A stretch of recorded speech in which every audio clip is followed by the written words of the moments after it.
මාව ඇහෙනවද?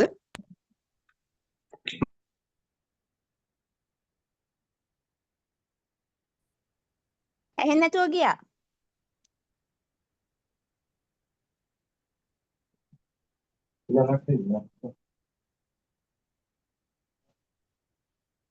සර් පේනවා. මල්ලි ඔයා පේන්නේ නෑ වීඩියෝ ඔන් කරේ නැහැ. මගේ සිග්නල් ගැටලුවක් තියෙන නිසා මාව ඇහෙනවද කියලා පොඩ්ඩක් කියනවද? නැහැ. ඔව් හරි ඔයා ඇහෙනවා අපිට. ඇහෙනව නේද? හරි. ඔව් සියලු ඔව් හරි. දෙනාටම සුබ සන්දේවක් වේවා කියලා ප්‍රාර්ථනා කරනවා.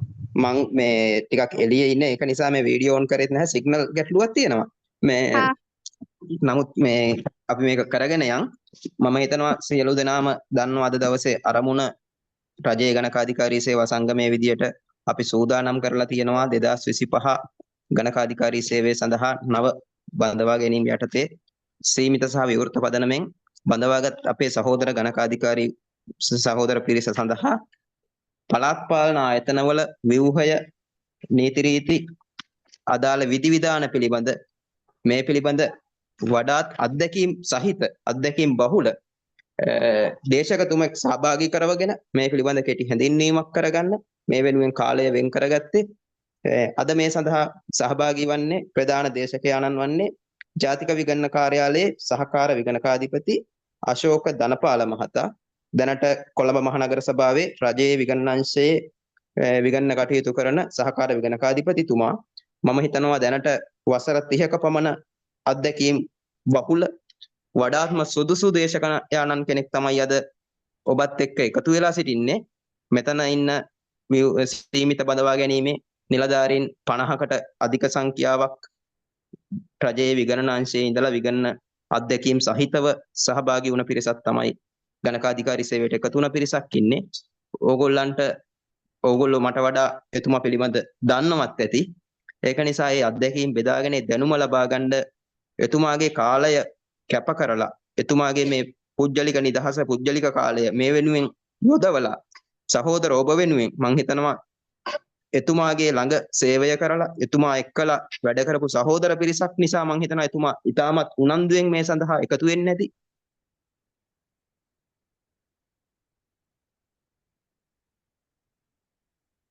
මේකේ යම් ප්‍රමාණයකට අත්දැකීම් එකතු කරගෙන තියෙනවා. නමුත් මේකේ සමහරුන්ට පළාත් පාලන ආයතනවල වැඩ කරලා නැති පිරිසක් ඉන්නවා.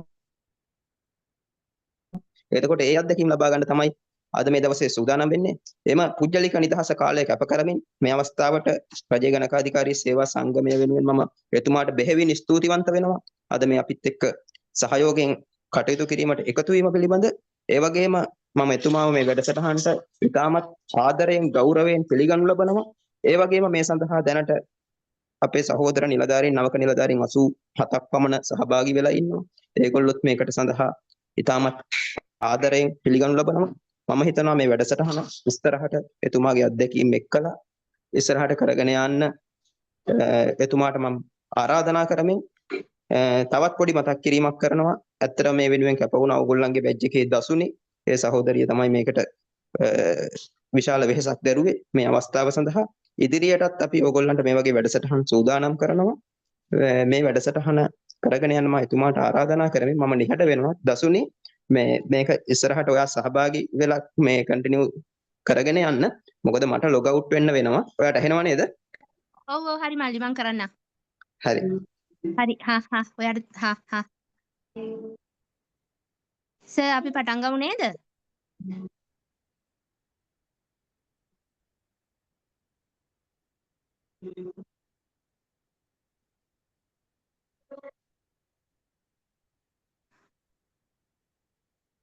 සර් මාව ඇහෙනවා ඇති කියලා මං හිතනවා. ඔව් සර් ඇහෙනවා. පේනවා. නිකම හරි. හරි සර්. ඉතින් මම ස්තුතිවන්ත වෙනවා දසුනි මිස්ටර් රජයේ ගණකාධිකාරී සංගමේ ගණකාධිකාරීවරුන්ගේ සංගමේ සභාපතිවරයා ලේකම්වරයා සහ දාකාරිකවරයා ඇතුළු නිලධාරී මණ්ඩලයට මේ අවස්ථාවට මේ ගනුදෙනුව සාකච්ඡාව කරන්න මාව තෝරාගත් එක ගැන සාමාන්‍යයෙන් මගේ ස්වභාවය දෙපාර්තමේන්තුවේ වැඩ කරපු අය සමහර අය දන්නවා. මේ අපි අද සාමාන්‍ය සාම්ප්‍රදායික පුහුණු වැඩසටහනක් විදියට එකක් කරන්න බලාපොරොත්තු වෙන්නේ නැහැ. මම ඔයගොල්ලන්ට එවලා තියෙන්නේ ප්‍රසන්ටේෂන්ස් කිහිපයක් එවලා තියෙනවා. ඒ ටික එවන්න ගොඩක් හේතු වෙන්නේ ඔයගොල්ලන්ටත් එක්සෑම්ස් තියෙනවා ඉස්සරහට EB විභාග තියෙනවා. ඒවටත් වැදගත් වෙයි කියලා හිතලා තමයි මේ ප්‍රසන්ටේෂන්ස් ටික ඔයගොල්ලන්ට කියවලා අවබෝධය තියාගන්න අවස්ථාවක් විදියට මේ ටික ඔයගොල්ලන්ට සෙන්ඩ් කරේ. අපේ සාකච්ඡාව ඔය රාමුවේම යනවා කියන අදහසක තියාගන්න එපා. අපි සාකච්ඡාවක් කරමු. අපිට ඉස්සරහට කරන්න තියෙන්නේ මොකක්ද? අපි දැන් ඉන්න තැන මොකක්ද? ඉස්සරහට අපිට වෙන්න යන්නේ මොනවද කියලා කියන එක. ඔයගොල්ලන් සියලු දෙනාම මේ ඔයගොල්ලන් අනිත් සියලු අය පොඩ්ඩක් මයික් එක පොඩ්ඩක් මියුට් කරගන්න. සර් කතා කරන්න. ඔයගොල්ලන් සියලු දෙනාම රජයේ සේවයේ අවුරුදු ගණනාවක් නියුතු වෙලා යම් යම් පළපුරුද්දක් සහ අත්දැකීමක් නීති රීති පිළිබඳව දැනීමක් ඇතුව ඉන්න කණ්ඩායමක්. විශේෂයෙන්ම ගත්තොත් එහෙම ගණක අධිකාරී සේවයට අලුතෙන්ම බඳව ගත්ත විශ්වවිද්‍යාලයෙන් අවුත් වෙච්ච ගමන් බඳව ගත්ත පිරිසට වඩා යම් දැනුම් සම්භාරයක් එක්ක රජයේ ආයතන වලට විධායක සේවයට එකතු වෙන කණ්ඩායමක්. එතකොට ඒ විශ්වාසයෙන් යුතුව දැන් මූලික දැනුමක් තියෙනවා කියන විශ්වාසයෙන් තමයි මම මේ සාකච්ඡාව කරන්න බලාපොරොත්තු වෙන්නේ. මොනවා වුණත් ඔයගොල්ලන් යම් විශාල ප්‍රමාණයකින් වාසනාවන්තයි වෙන කාල පරිච්ඡේද වලට වඩා අද දවස වෙනකොට ස්වභාවයෙන් ගත්තාම රාජ්‍ය සේවයේ ලොකු තර්ජනයක් නැති මහා පරිමාණ දූෂණ වගේ සිද්ධ වෙන්නේ නැති යුගයක තමයි ඔයගොල්ලන් සේවයට එකතු වෙන්නේ. ඒක නිසා අනිවාර්යයෙන්ම තමන් තුළ තිබිය යුතු සංයමය සහ පරිස්සම කියලා කියන දේ පරීක්ෂාව අනිවාර්යයෙන්ම හොඳම තත්ත්වයෙන් පවත්වා ගත යුතු වෙනවා. අපි වටා තියෙන නීති රීති බොහෝ දේවල් වෙනස් වෙමින් තියෙනවා. මේ ඒ සම්බන්ධවත් ඔයගොල්ලන් දැනුවත් කරන්න අපි තව දුරටත් අවබෝධ තියාගන්න ඕනේ මොන වගේ දේවල් ගැනද කියන එක සම්බන්ධව. මම ඔයගොල්ලන්ට එවලා තියෙන එකේ මේ බලන්න මේ පළාත් පාලන ඉතිහාසය කියන එක අපි ඉස්සෙල්ලා චුට්ටක් බලාගෙන යමු. මේක පළාත් පාලනය පිළිබඳ ලෙක්චර් එකක් විදියට හිතන්න එපා. ඔයගොල්ලන් ඉන්න කණ්ඩායම අතරින් සමහර අය පළාත් සභාවට තේරෙනවා. ඒකෙන් යම් පිරිසක් නගර සභාවල් වලට අනියුක්ත කරනවා. ඒක නිසා පළාත් සභාව සහ පළාත් පාලනය කියන දෙක සම්බන්ධව දැනගන්නත් ඕනේ. මධ්‍යම රජයේ රැකියාවල් වල ඉන්න අයත් අනිවාර්යයෙන්ම මේ විශේෂ ක්ෂේත්‍රය පිළිබඳ යම් ප්‍රමාණයක දැනුමක් තියෙන්න ඕනේ. ඒ සියලු දෙනාම ඔබ සියලු දෙනාම අනාගතයේදී ප්‍රතිපත්තිමය තීරණ ගන්නා වූ අමාත්‍යාංශ සහ දෙපාර්තමේන්තු වල තමයි සේවයෙන් යුතු වෙන්නේ.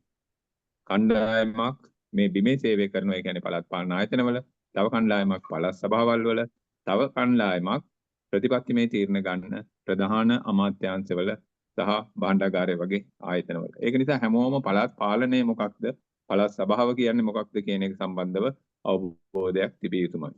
සමහර අය ඇති, ඔයගොල්ලන් අය අතර ඉන්න සමහර අය ඇති පළාත් සභාවල් වල යම් යම් අවබෝධයක් තියෙන, පළාත් පාලන ආයතනවල වැඩ කරපු අය ගැන අවබෝධයකුත් ඒකට ඊට අවබෝධයක් ඇති. අපේ අද දවසේ මම විශේෂයෙන්ම මේක සීමා සහිත කරනවා. මේ හදලා තියෙන ડોකියුමන්ට් වල තියෙන්නේ නම් සම්පූර්ණයෙන්ම පළාත් පාලන ආයතන ගැන. නමුත් මේක හුඟක් සීමා සහිත කරනවා. පැය දෙකකට වඩා අඩු කාලයක් තුළ අපේ සාකච්ඡාව කෙටි කරගන්න ඕන නිසා මහනගර සභාවල් සම්බන්ධ විතරක් අපේ සාකච්ඡාව කරගෙන යන්න. ඒකට ප්‍රධාන හේතුවක් වෙනවා නගර සභාවල් වල සහ ප්‍රාදේශීය සභාවල් වල ගණකාධිකාරී තනතුරු නැහැ. කාඩ් එකේ එහෙම තනතුරක් නැති නිසා ඔයගොල්ලන් අතරින් කිසිම කෙනෙක් ප්‍රාදේශීය සභාවකටවත් නගර සභාවකටවත් අනියුක්ත වෙන්නේ නැහැ. ඔයගොල්ලන්ව අනියුක්ත වෙන්න යම් පොසිබිලිටි එකක් තියෙන්නේ මහනගර සභාවක තියෙන ගණකාධිකාරී තනතුරක් සඳහාම පමණයි. ඊට අමතරව තමයි ඊටු ටිකක් යම් ප්‍රමාණයක් පළාත් සභාවට අනියුක්ත වෙන්න තියෙන්නේ. ඉතින් ඒක ලංකාව පුරාම ඔයගොල්ලන්ගේ කැමැත්ත අනුව, ඔයගොල්ලන්ගේ ප්‍රදේශ අනුව පළාත් සභාවල් වල ඉදිරියේ සේවය කරන අපිට හම්බ වෙයි. එතකොට ඊළඟට තියෙන කාරණාව දැන් අපි ඊළඟ කාරණාව අපි ගත්තොත් මේ නගර සභාව මහනගර සභාවල් ගත්තට පස්සේ මේ මහනගර සභාවල් ටික ඔක්කොම එක පරිමාණ ආයතන නෙමෙයි. මේවා එකට එකක් සම්පූර්ණයෙන්ම වෙනස් පරිමාණයන් වල තියෙන ආයතන. මේ ළඟදී නගර සභා මට්ටමේ තියලා මහනගර සභා බවට පත් කරා ආයතන රාශියක්. ඒ වගේ තාම කාඩ් ඇප්‍රූව් කරලා නැහැ. ඒක නිසා ඒ වගේ ගණකාධිකාරියවරුන් තව වෙනතුරු සේවය නියුක්ත කරන්න පුළුවන් කමක් වෙලා නැහැ. දැන් කොළඹ නගර සභාව වගේ ප්‍රධානම මහනගර සභාවක් ගත්තොත් අපේ නගර සභාවේ ගණකාධිකාරී තනතුරු 31ක් තියෙනවා. එයින් ප්‍රධාන ගණකාධිකාරීවරු ඒ කියන්නේ ක්ලාස් 1 තනතුරු 7ක් සහ ක්ලාස් 2 3 තනතුරු 24කින් සමන්විත වෙනවා. ඔයගොල්ලන් දන්නේ නැතුව ඇති අපේ මේ දවස වෙනකොට අපේ සේවයේ නියුතු වෙලා ඉන්න පිරිසේ ඉන්නේ ප්‍රධාන ගණකාධිකාරීවරු 7 දෙනාම සේවයේ නියුතු වෙලා ඉන්නවා. ස්ථිර සේවයේ ඉන්න අය. ඒ අතර තරුණ වයස්වල ඉන්න අය ඉන්නවා. ඊට අමතරව ගත්තොත් 2 3 පෝස්ට් වල ඉන්න කණ්ඩායමේ ඉන්නේ 24න් 4 දෙනෙක් විතරයි. සම්පූර්ණ පුරප්පාඩු ප්‍රමාණය ගත්තොත් පුරප්පාඩු 20ක් තියෙනවා. ඒ සේවයේ නියුතු වෙලා ඉන්න 4 දෙනාගෙනුත් එක්කෙනෙක් විදේශ නිවාඩු වල ඉන්නවා. අනිත් එක්කෙනා මැට්නිට් ලීව් ගිහිල්ලා ඉන්නවා. ඒ නිසා සේවයේ නියුතු වෙලා ඉන්නේ දෙන්නෙක් විතරයි. ඒ දෙන්නම ක්ලාස් 2 3 වල ඉන්න ඕන අය නෙමෙයි, දෙන්නෙක් නෙමෙයි. ඒ දෙන්නම 2006 ගණකාධිකාරී සේවයට ඇතුළත් වෙලා ඒගොල්ලන්ගේ අධ්‍යාපන කටයුතු කන්ටිනියු කරපු නැති නිසා තවදුරටත් ක්ලාස් 2 වල රැඳිලා ඉන්න දෙන්නෙක්. හිතන්නකෝ මේ අවශ්‍යතාවයේ ප්‍රමාණය කොච්චරද කියලා. මම දන්නේ නැහැ මේ ඩික්ලෙයාර් කරලා තියෙන ස්ථාන මාරු ප්‍රමාණය කොච්චරද කියලා. ඒක නිසා ලොකු ඉඩකඩක් ගණකාධිකාරීවරුන්ට බලෑනියක් විදිහට ලොකු ඉඩකඩක් මේ නගර සභාව ඇතුලේ තියෙනවා. ඒක මම දන්නේ නැහැ කොයි කාලෙවත් මේ 24 දින සේවයේ නියුතුලා ඉන්නවද නැද්ද කියලා මට අවබෝධයක් නැහැ. හැබැයි ඒගොල්ලන් එහෙම සේවයේ නියුතුලා හිටියා නම් මේ නගර සභාව මීට වඩා යහපත් තැනක් කරගන්න පුළුවන්කම තිබුණා කියලා තමයි මම පෞද්ගලිකව විශ්වාස කරන්නේ. අපි බලමු පළාත් පාලනයේ ඉතිහාසය ගැන කතා කරන්න ඕනේ. හේතුව බැරි වෙලා හරි ඔබතුමන්ලා අතරින් යම් කීප දෙනෙක් හරි පළාත් පාලන ආයතනයක සේවයට යෙදුනොත්, ඒ කියන්නේ මහනගර සභාවක සේවයට යෙදුනොත්, ඒ ආයතනයේ පිහිටීම කොහොමද, ඒකේ වටපිටාව කොහොමද කියන එක ගැන යම් මූලික අවබෝධයක් තියෙන්න ඕනේ. පළාත් පාලනය කියන එක ලංකාවට අලුත් දෙයක් නෙමෙයි. අපි හිතන් ඉන්නේ නම් පළාත් පාලනය සුද්ධ රට පාලනය කරන්න ආවට පස්සේ ආඥා පනත් වලින් අපිට හඳුන්වා දුන්නා කියලා. නමුත් පළාත් පාලනයේ ඉතිහාසය අපි ගත්තොත් එහෙම ක්‍රිස්තු පූර්ව 3 වන සියවසේ පිහිටවන ලද සෙල්ලිපිවලත් පළාත් පාලනය පිළිබඳ සඳහන් වෙනවා. හැබැයි ඒ වගේ ස්වයං පාලන මූලධර්ම මත පදනම් වෙච්ච ග්‍රාමීය පාලන ක්‍රමයන් තමයි තිබිලා තියෙන්නේ. හැල්ල ඇති අපි පොඩි කාලේ ඉතිහාසික කාරණා ඉගෙන ගන්නකොට අනුරාධගාම උපතිස්සගාම වගේ තිබුණේ ඒවා පළාත් පාලන මධ්‍යස්ථාන විදිහට තමයි හඳුන්වලා තියෙන්නේ. අනුරාධපුර සතවර්ෂ 14ක් පමණ දීර්ඝ කාලයක් පාලන කරපු ස්ථානයක් විදිහට පැමුණේ. ක්‍රිස්තු පූර්ව 377 පණ්ඩුකාභය රජ සමයේ අනුරාධපුර රටේ අගනගරය වෙලා මේ නගරේ සැලසුම් කරලා ක්‍රියාත්මක කරලා තිබුණ බව ඔයගොල්ලන් සමහර විට ඔය නටබුන් වගේ දේවල් බලන්න ගියාම බලන්න අනාගතයේ ඔයාලට chance එක හම්බුනහම විශේෂයෙන්ම අනුරාධපුරයේ පොළොන්නරුව වගේ පැතිවල තියෙන මේ ස්ථාන බලන්න යන්න. එතකොට ඔයගොල්ලන්ට මේ ගැන යම් අවබෝධයක් ලබා ගන්න පුළුවන්. සෙල්ලිපිවල සඳහන් වෙන විදිහට සඳහන් වෙනවා නගර ගුත්තික කියන තනතුරු නමක් වගේම නගර උදික පුර කමට වගේ තනතුරු නම් සඳහන් වෙලා තියෙනවා. මේවයින් කියවෙන්නේ නගර නිර්මාණ ශිල්පී, නගරාධිපති, නාගරික කොමසාරිස් වගේ තනතුරු කියලා කර්ණවිතාන මහත්තයා ඒ කාලේ මේවා පැහැදිලි කරලා තියෙනවා. ඇත්තටම මේ විධිමත් විදියට අද අපි ඉන්න මේ නීතිගත වෙච්ච පළාත් පාලන ක්‍රමය පටන් ගන්න 1815. 1815 ඉංග්‍රීසි පාලනය ලංකාවට ආවට පස්සේ අපි යටත් වෙනවා. ඒ යටත් එකත් එක්ක 1818 තමයි පළවෙනි වතාවට අර අපේ තිබුණ සාම්ප්‍රදායික ගම්සභා ක්‍රමයක් තිබිලා තියෙනවා. ඒ සාම්ප්‍රදායික ගම්සභා ක්‍රමය ඔයගොල්ලන් අහලා ඇති. සියබලා ගහයට රැස් වෙලා තීරණ ගත්ත ගම්සභා ක්‍රමයක් අපිට තිබිලා තියෙනවා කියන එක. ඒ ක්‍රමය සම්පූර්ණයෙන් අහෝසි කරලා ඒගොල්ලන් 1818 ඉඳලා 48 දක්වා තිබ්බ කැරලි හේතු කරගෙන ජනතාවගේ ජනතාව තෝරාගත්ත පිරිසක් තුලින්ම පාලනයක් ඇති කරන්න ඕනේ කියලා 1956 දී සීමිත කාර්යභාරයක් සහිතව ගම්සභාව ඇති කරනවා. ඒ කියන්නේ අපි ඉංග්‍රීසින්ට යටත් වෙලා බොහොම පොඩි කාලයක් ඇතුළත ඒ කියන්නේ අවුරුදු 30ක් 40ක් වගේ කාලයක් ඇතුළත ආඥා පනතක් මගින් ගම්සභාවක් පළවෙනි වතාවට පිහිටවනවා. ඊට පස්සේ ඊළඟ සංශෝධනය එන්නේ 1860 61 කාලේ නැවත පළාත් මාර්ග කමිටු සහ දිස්ත්‍රික් මාර්ග කමිටු කියලා පළාත් පාලන ආයතන වර්ගයක්ම තමයි දෙවර්ගයක් ඇති කරනවා. ඇත්තටම මේ කාලේ වෙනකොට ඔයගොල්ලන් අහලා ඇති සමහර වෙලාවට ලංකාවේ සනීපාරක්ෂක ක්‍රම සම්බන්ධව සහ මාර්ග සම්බන්ධව කිසි ක්‍රමවේදයක් තිබුණේ නැහැ. ඒක නිසා ඒ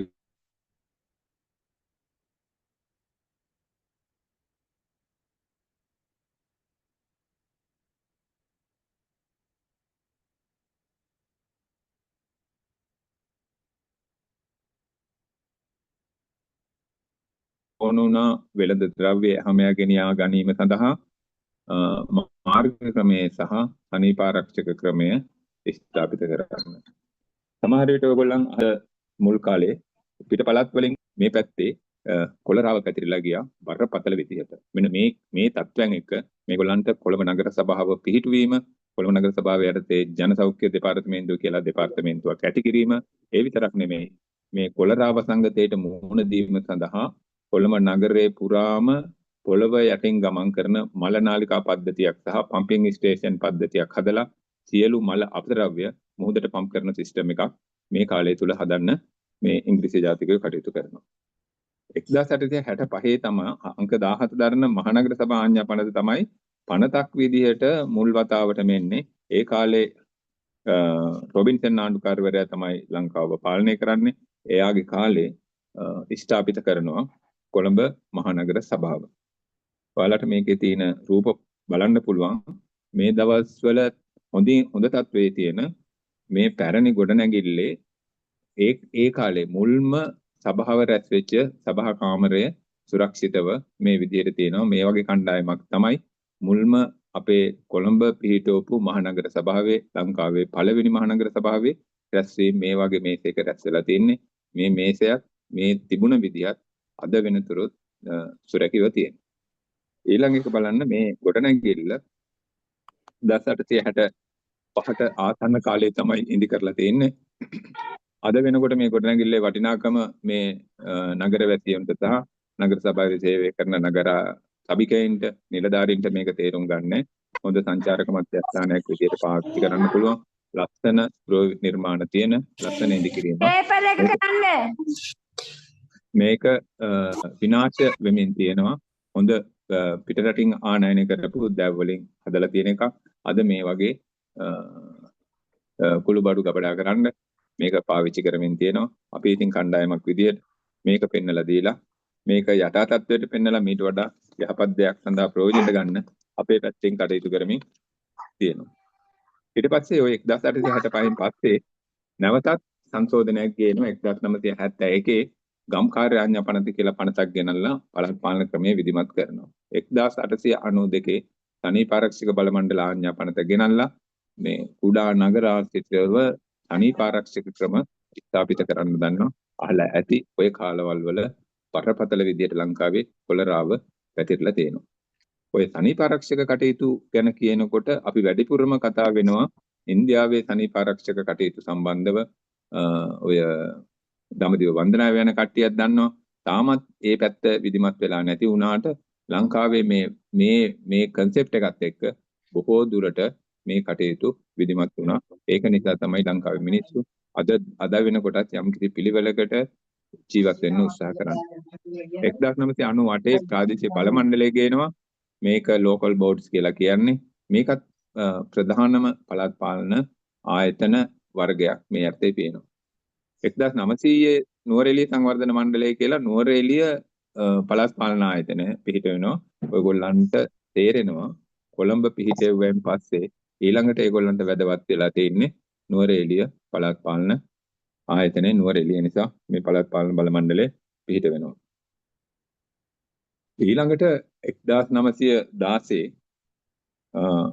ඊළඟ ස්ලයිඩ් එක බලන්න 1916 දේශීය සංවර්ධන අරමුදල ළඟමින් ආයතනයක් පිහිටවනවා. මේ අරමුදල දැනටමත් ක්‍රියාත්මක වෙනවා. මේ අරමුදලෙන් කරන්නේ පළාත් පාලන ආයතන වලට මූල්‍ය පහසුකම් සපයනවා. එහෙම නැත්නම් ණය දෙන එක තමයි කරන්නේ. මේක හොඳ අරමුදලක්. බැජ් එක 104යි. මේක හොඳ ආයතනයක්. සමහර වෙලාවට ඔයගොල්ලන්ගේ කවුරු හරි රාජ්‍ය පරිපාලන අමාත්‍යාංශයට හරි රාජ්‍ය පරිපාලන අමාත්‍යාංශයේ ඒකාංශයක් වන පළාත් සභා පළාත් පාලන අංශයට හරි ගණකාධිකාරීවරයෙක් හැටියට අනියුක්ත වුණොත් මෙන්න මේ දේශීය ණය සංවර්ධන අරමුදලේ කටයුතු ගැන හොයා බලන්න අවස්ථාව හම්බ වෙනවා. ඒක නිසා මේවා ගැන ඔයගොල්ලන් යම් කිසි දැනුමක් තියාගන්න. 1920 අංක 11 පළාත් පාලන ආයතන දෙවර්ගයක් නැවත හඳුන්වලා දෙනවා ලංකාවේ තිබුණ තත්ත්වයට එක්ක නගර සභා, දිස්ත්‍රික් සභා, ග්‍රාමීය සභා කියලා. මේ ක්‍රම සියල්ලම සම්බන්ධව මහ ජනතාවගේ මේ කාලේ වගේ තමයි විවිධ විරෝධතා මත වුණා. ඒ නිසා මේවා අසාර්ථක පාලනයන් විදියට ක්‍රියාත්මක වුණේ මේවා මහ ජනතාව අතර ප්‍රචලිත වුණේ. මෙන්න මේ තත්ත්ව නිසා නැවත නව පළාත් පාලන ක්‍රමයක් හඳුන්වා දීමේ ක්‍රමයක් අවශ්‍ය වෙනවා. අපි දසුනේ ඊළඟ ස්ලයිඩ් එකට ගමු. හරි සර්. ඊළඟට අපි අපේ මේ අද පවතින පළාත් පාලන ක්‍රමයට යම් කිසි ප්‍රවේශයක් හම්බ වෙන්නේ ඩොනමෝට් ප්‍රතිසංස්කරණ ගැන. ඔයාලා කවුරුත් ඩොනමෝට් ප්‍රතිසංස්කරණ ගැන අහලා ඇති. දේශපාලන විද්‍යාවේ සමහර කොටස් අපි ඉගෙනගෙන තියෙනවා. 1936 වර්ෂයේ තමයි මුල් වතාවට පළාත් පාලන දෙපාර්තමේන්තුව පිහිට වෙන්නේ. එතකොට ඔයගොල්ලෝ මතක තියාගත යුතු කාරණාව හැමෝටම ප්‍රශ්න තියෙනවා. ඉස්සරලා ආවේ කිකිලිද? ඉස්සරලා ආවේ බිත්තරේද කියන කතාව. ඉස්සරලා එන්නේ පළාත් පාලන ආයතන. පස්සේ තමයි ඒ පළාත් පාලන ආයතන කළමනාකරණය කර ගැනීම සඳහා පළාත් පාලන දෙපාර්තමේන්තුවක් පිහිටවන්නේ.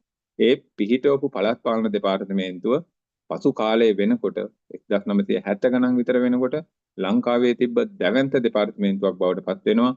ඒකේ පළාත් පාලන කොමසාරිස් ජෙනරාල්වරයෙක් විදිහට කෙනෙක් තමයි නිලධාරියෙක් මේ ප්‍රධානියා වෙන්නේ. එයා මේ දැන් ශ්‍රී ලංකා පරිපාලන සේවයේ නිලධාරියෙක්.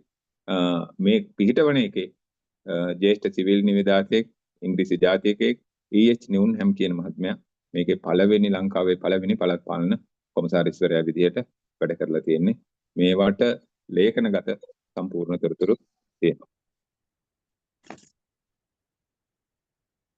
ඊට පස්සේ එන්නේ 1939 අංක 61 දරන නගර සභා ආඥා පනත. මේක තමයි අපේ මේ පළාත් පාලන විකාශයේ පළවෙනිම පිහිටපු නගර සභා තුන තමයි කොළඹ, ගාල්ල, මහනුවර.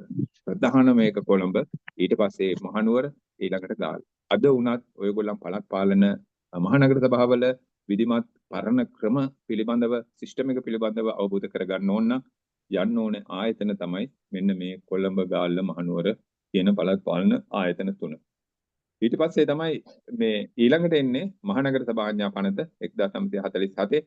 දැන් ඔයගොල්ලන්ට අවස්ථාව හම්බ වුණොත් මෙන්න මේ 1947 මහනගර සභා ආඥා පනත යටතේ පිහිටවපු මහනගර සභාවල තමයි ඔයගොල්ලන්ට සේවය නියුතු වෙන්නේ. මේ මහනගර සභාවල තමයි ගණකාධිකාරීවරුන්ට තනතුරු අවස්ථාවල් තියෙන්නේ. මේ මහනගර සභා පනත යටතේ තමයි කොළඹ නගර සභාවේ ගණකාධිකාරීවරුන්ට 37 දෙනෙකුට කාඩර් එකේ ඉඩකඩ වෙන් කරලා තියෙනවා. ඒ නිසා අපි විශේෂයෙන්ම අවධානය යොමු කරන්නේ අනිත් ටික අපි දැන ගැනීම සඳහා සාකච්ඡා කරාට මහනගර සභාව ගැන තමයි අපි විශේෂයෙන්ම අවධානය යොමු කරන්නේ. 1950 වෙනකොට ලංකාවේ මහනගර සභා 7ක්, නගර සභා 37ක්, සුළු නගර සභා 36ක්, ගම් සභා 400කින් සමන්විතව 480කින් ඉන්න පළාත් පාලන ආයතන ප්‍රමාණය 1950 ලංකාවට තිබුණා. ওই ගම් සභා කියන ඒවා ඔයගොල්ලන් අහලා ඇති. පසු කාලීනව තමයි මේ වගේ යම් යම් වෙනස්කම් එන්නේ. 1987 මේ ගම් සභා අහෝසි කරලා සුළු නගර සභා කියන දෙකත් අහෝසි කරලා මේ 436ම අහෝසි කරලා 1987 පනතක් ගෙනල්ලා ප්‍රාදේශීය සභාව කියන ආයතනය පිහිටවනවා. එතකොට මෙන්න මේ ප්‍රාදේශීය සභාව පිහිටවන්න කලින් තිබුණ සුළු නගර සභා සහ ගම් සභා කියන දෙක අහෝසි වෙනවා. හැබැයි අපිට ඉතුරු වෙලා තියෙනවා නගර සභා 37ක්, සුළු නගර මේ එතකොට ප්‍රාදේශීය සභා ප්‍රමාණය සහ මහනගර සභා ප්‍රමාණය අද ගත්තොත් එහෙම මහනගර සභා ප්‍රමාණය ගොඩක් විශාල වෙනවා. මේක දවසින් දවස අප්ග්‍රේඩ් වෙමින් පවතිනවා. නගර සභා වශයෙන් තියෙන ආයතන අප්ග්‍රේඩ් කරනවා මහනගර සභා විදියට. එතකොට මේ පළාත් පාලන ආයතන සතුව බලයක් හම්බ වෙනවා පළාත් සභාවට. පළාත් සභාව පිහිට වෙන්නේ 1987. 1987 ඔයගොල්ලන් දන්නවා ඉන්දු ලංකා සාමගිවිසුමක් එනවා. ඉන්දු ලංකා සාමගිවිසුම එන්නේ උතුරේ කොටි ත්‍රස්තවාදීන් ඇති කරපු විනාශකාරී අරගලයන් වලට සාමකාමී විසඳුමක් කියලා තමයි මේක එන්නේ. ඒ ඇවිල්ලා ලංකාව පළාත් 7කට බෙදලා පළාත් 7ක් විදිහට අලුත් ක්‍රමයක් හඳුන්වා දෙනවා පළාත් සභා කියලා. එතකොට මේ පළාත් සභා 7ට වෙනම පුංචි ආණ්ඩුවක් පළාත් සභාව කියලා හඳුන්වලා දෙනවා. මේ පුංචි පළාත් පාලනය කියලා කියන්නේ ඔයගොල්ලන් ආණ්ඩුක්‍රම ව්‍යවස්ථාව යම් නීති රීති ඔයගොල්ලන් දේශනවල කතා කරන්න ඇති සමහර වෙලාවට පළාත් සභාවේ පළාත් සභා ලැයිස්තුව කියලා ලැයිස්තුවක් තියෙනවා. ඒකේ ආණ්ඩුක්‍රම ව්‍යවස්ථාවේ ඒකෙන් මේ පළාත් පාලනය කියන කොටස මෙන්න මේ පළාත් සභා ලැයිස්තුවට තමයි යන්නේ. ඒ නිසා අනිවාර්යෙන් මතක තබා ගත යුතු කාරණාව තමයි පළාත් පාලනය කියලා කියන්නේ පළාත් සභා විෂයක්. ඒක නිසා අපි ආපහු සැරයක් මහනගර සභාවකට ගණකාධිකාරීවරයෙක් හැටියට ජොයින් වුණොත් ඔයගොල්ලන් අයත් වෙන්නේ ඔයගොල්ලන් ඒ පළාත් පාලන ආයතනය අයත් වන පළාත් සභාවේ රජයේ සේවකයෝ විදිහට. එතකොට ඔයගොල්ලන්ගේ කටයුතු රාජකාරීමේ කටයුතු පරිපාලනමය කටයුතු යටත් වෙන්නේ ඒ පළාතේ ප්‍රධාන ලේකම්වරයා යටතේ. ප්‍රධාන එතකොට අපි හිතමු දැන් මහනුවරට හරි මාතරට හරි ගාල්ලට හරි මහනගර සභාවකට සේවයට යන කෙනෙක් වුණොත් එයාව පළවෙනි වතාවට අනියුක්ත කරන්නේ හේ තියෙන පළාත් සභාවට. මාතර යන කෙනා දකුණු පළාත් සභාවට අනියුක්ත කරලා දකුණු පළාත් සභාවේ ප්‍රධාන ලේකම්වරයා තමයි ලියුමක් ගහලා අදාළ මහනගර සභාවට අනියුක්ත කරනු ලබන්නේ. මේක තමයි සාමාන්‍ය සිස්ටම් එක. එතකොට පළාත් සභාවට විතරක් නෙමෙයි මධ්‍යම රජයටත් පළාත් පාලන ආයතන සතු වෙනම බලතල තියෙනවා. අපි පළාත් පාලන ආයතන සම්බන්ධව නිර්වචනය කරගන්නකොට අපි මේ ගැන සාකච්ඡා කරමු. එතකොට පළාත් පාලන සම්බන්ධව අමාත්‍යාංශයක් සෑම පළාත් සභාවකම තියෙනවා. ඒ අමාත්‍යවරයා තමයි පළාත් පාලන විශේෂ භාර අමාත්‍යවරයා බවට හැමතිස්සෙම පත් වෙන්නේ. ඊට අමතරව මධ්‍යම රජයේ අමාත්‍යාංශයක් තියෙනවා. ඔයගොල්ලෝ මේ දවස්වල කොළඹ හිටපු නිසා වැඩි දෙනෙක් දන්නවා ඉබ්බම්බල හන්දියේ පළාත් සභා පළාත් පාලන අමාත්‍යාංශය කියලා අමාත්‍යාංශයක් තියෙනවා මධ්‍යම රජයට අයිති. රාජ්‍ය පරිපාලන ස්වදේශ කටයුතු පළාත් සභා පළාත් පාලන අමාත්‍යාංශයේ එක කොටසක් තියෙන්නේ ඉබ්බම්බල හන්දියේ. අනිත් කොටස තියෙන්නේ තොරි නිදහස් චතුරස්‍රය කිට්ටුව. අනිත් කොටස තියෙන්නේ නිලමැදුරේ නාරහන්පිට 12 වෙනි තට්ටුවේ හරි 9 වෙනි තට්ටුවේ හරි තැනක අනිත් කොටස තියෙනවා. මේ විදිහට තමයි ඒකේ සංගීතය පිළිහිටලා තියෙන්නේ. ඒක නිසා මූලික වශයෙන් ඔයාලට අදහසක් එන්න ඕනේ අපි මේ පළාත් පාලන විෂය ගැන ඉගෙන ගත යුත්තේ ඇයි? පළාත් සභාවේ සේවය කරත් ඔයාලට හරි වැදගත් මේ පළාත් පාලන විෂය සම්බන්ධව යම් අවබෝධයක් තියාගන්න එක. ඔයාලා පළාත් සභාවකට අනියුක්ත වුණොත් සමහර වෙලාවට අපි දන්නේ නැහැ පළාත් සභාවේ තියෙන ප්‍රධාන අමාත්‍යාංශයට අයිති වෙනවා පළාත් පාලන විෂය. බැරි වෙලා හරි පළාත් පාලන දෙපාර්තමේන්තුවකට අනියුක්ත වුණොත් හැම පළාතෙම පළාත් පාලන දෙපාර්තමේන්තු 9ක් තියෙනවා. හැම පළාතකම එකක් වගේ. පළාත් පාලන දෙපාර්තමේන්තුවේ ගණකාධිකාරීවරයා වුණොත් ඔයගොල්ලන්ට වැදගත් වෙනවා මහනගර සභාව සම්බන්ධව තියෙන නීති විතරක් නෙමෙයි නගර සභා සහ ප්‍රාදේශීය සභා සම්බන්ධව තියෙන නීති ඒවට මුදල් වෙන් කරලා දෙන එක ඔයගොල්ලන්ගේ වගකීමක් විදියට වැටෙනවා. ඒගොල්ලන්ට අවශ්‍ය කරන මුදල් සම්පාදනය කරලා දෙන එක, වැටුප් ප්‍රතිපූර්ණය කරන එක සහ මුද්දර ගාස්තු වගේ දේවල් නිරෝල් කරලා ඒ පළාත් පාලන ආයතන වලට යවන එක වගේ රාජකාරී කොටස් ඔයගොල්ලන්ගේ අතටපත් වෙනවා. ඒක නිසා සමහර ඒවා ගත්තට පස්සේ සමහර ඒවා ටිකක් කල් යනකොට එකපාරට නෙමෙයි ටික කාලයක් යනකොට ඒවා විෂයන් එක්ක ඔයගොල්ලන්ගේ විෂය දැනුම වැඩි වෙනවා. මම යෝජනා කරන්නේ ඒ සේවා කාලයත් එක්ක ඒ තමන් වැඩ කරන විෂයට අදාළව විෂය කරුණු වැඩි කර ගැනීම සඳහා විෂය කරුණු අධ්‍යයනය කර ගැනීම සඳහා විශේෂ අවධානයක් යොමු කරන්න. තමන් ඉගෙන ගන්න හැම එකම Tamanට මේ ඩිග්‍රී එකක් අමතර මාස්ටර් එකක් සුසුකමක් හදා ගන්නවා කියන බේස් එකෙන්ම යන්නේ නැතුව තමන් මේ වැඩ කරන ක්ෂේත්‍රයට අදාළව යම් යම් දේවල් ඉගෙන ගන්න පුළුවන් නම් ඒක ඩිග්‍රී එකක් නොවුනත් රටට ලොකු සේවයක් වෙනවා සහ තමන් එක්ක ගමන් කරන අනිත් අයව මෙහෙව ගන්න ලොකු පිටුවහලක් ලැබෙනවා. දසනමිස් බලන්න තව පළාත් පාලන කවරේද කියලා මම ඔයාලට ප්‍රසන්ටේෂන් එකක් එවලා තියෙනවා. අපි පොඩ්ඩක් ඒක ගමු. ඒකේ තියෙනවා පළාත් පාලන යන්නේ මොකක්ද කියලා. හරි සර්. ගීනාත් අනිත් එක. මල්ලි. අනිත් එකේ බලන්න. හතරක් තිබුණ එකේ තියෙනවා.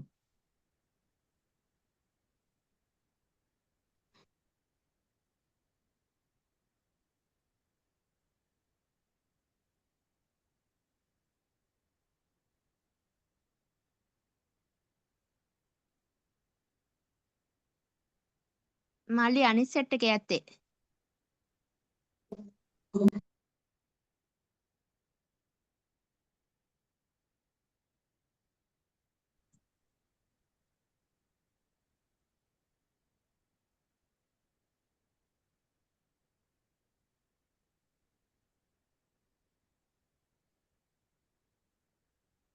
ඒක ගන්න අමාරුද දසනේ?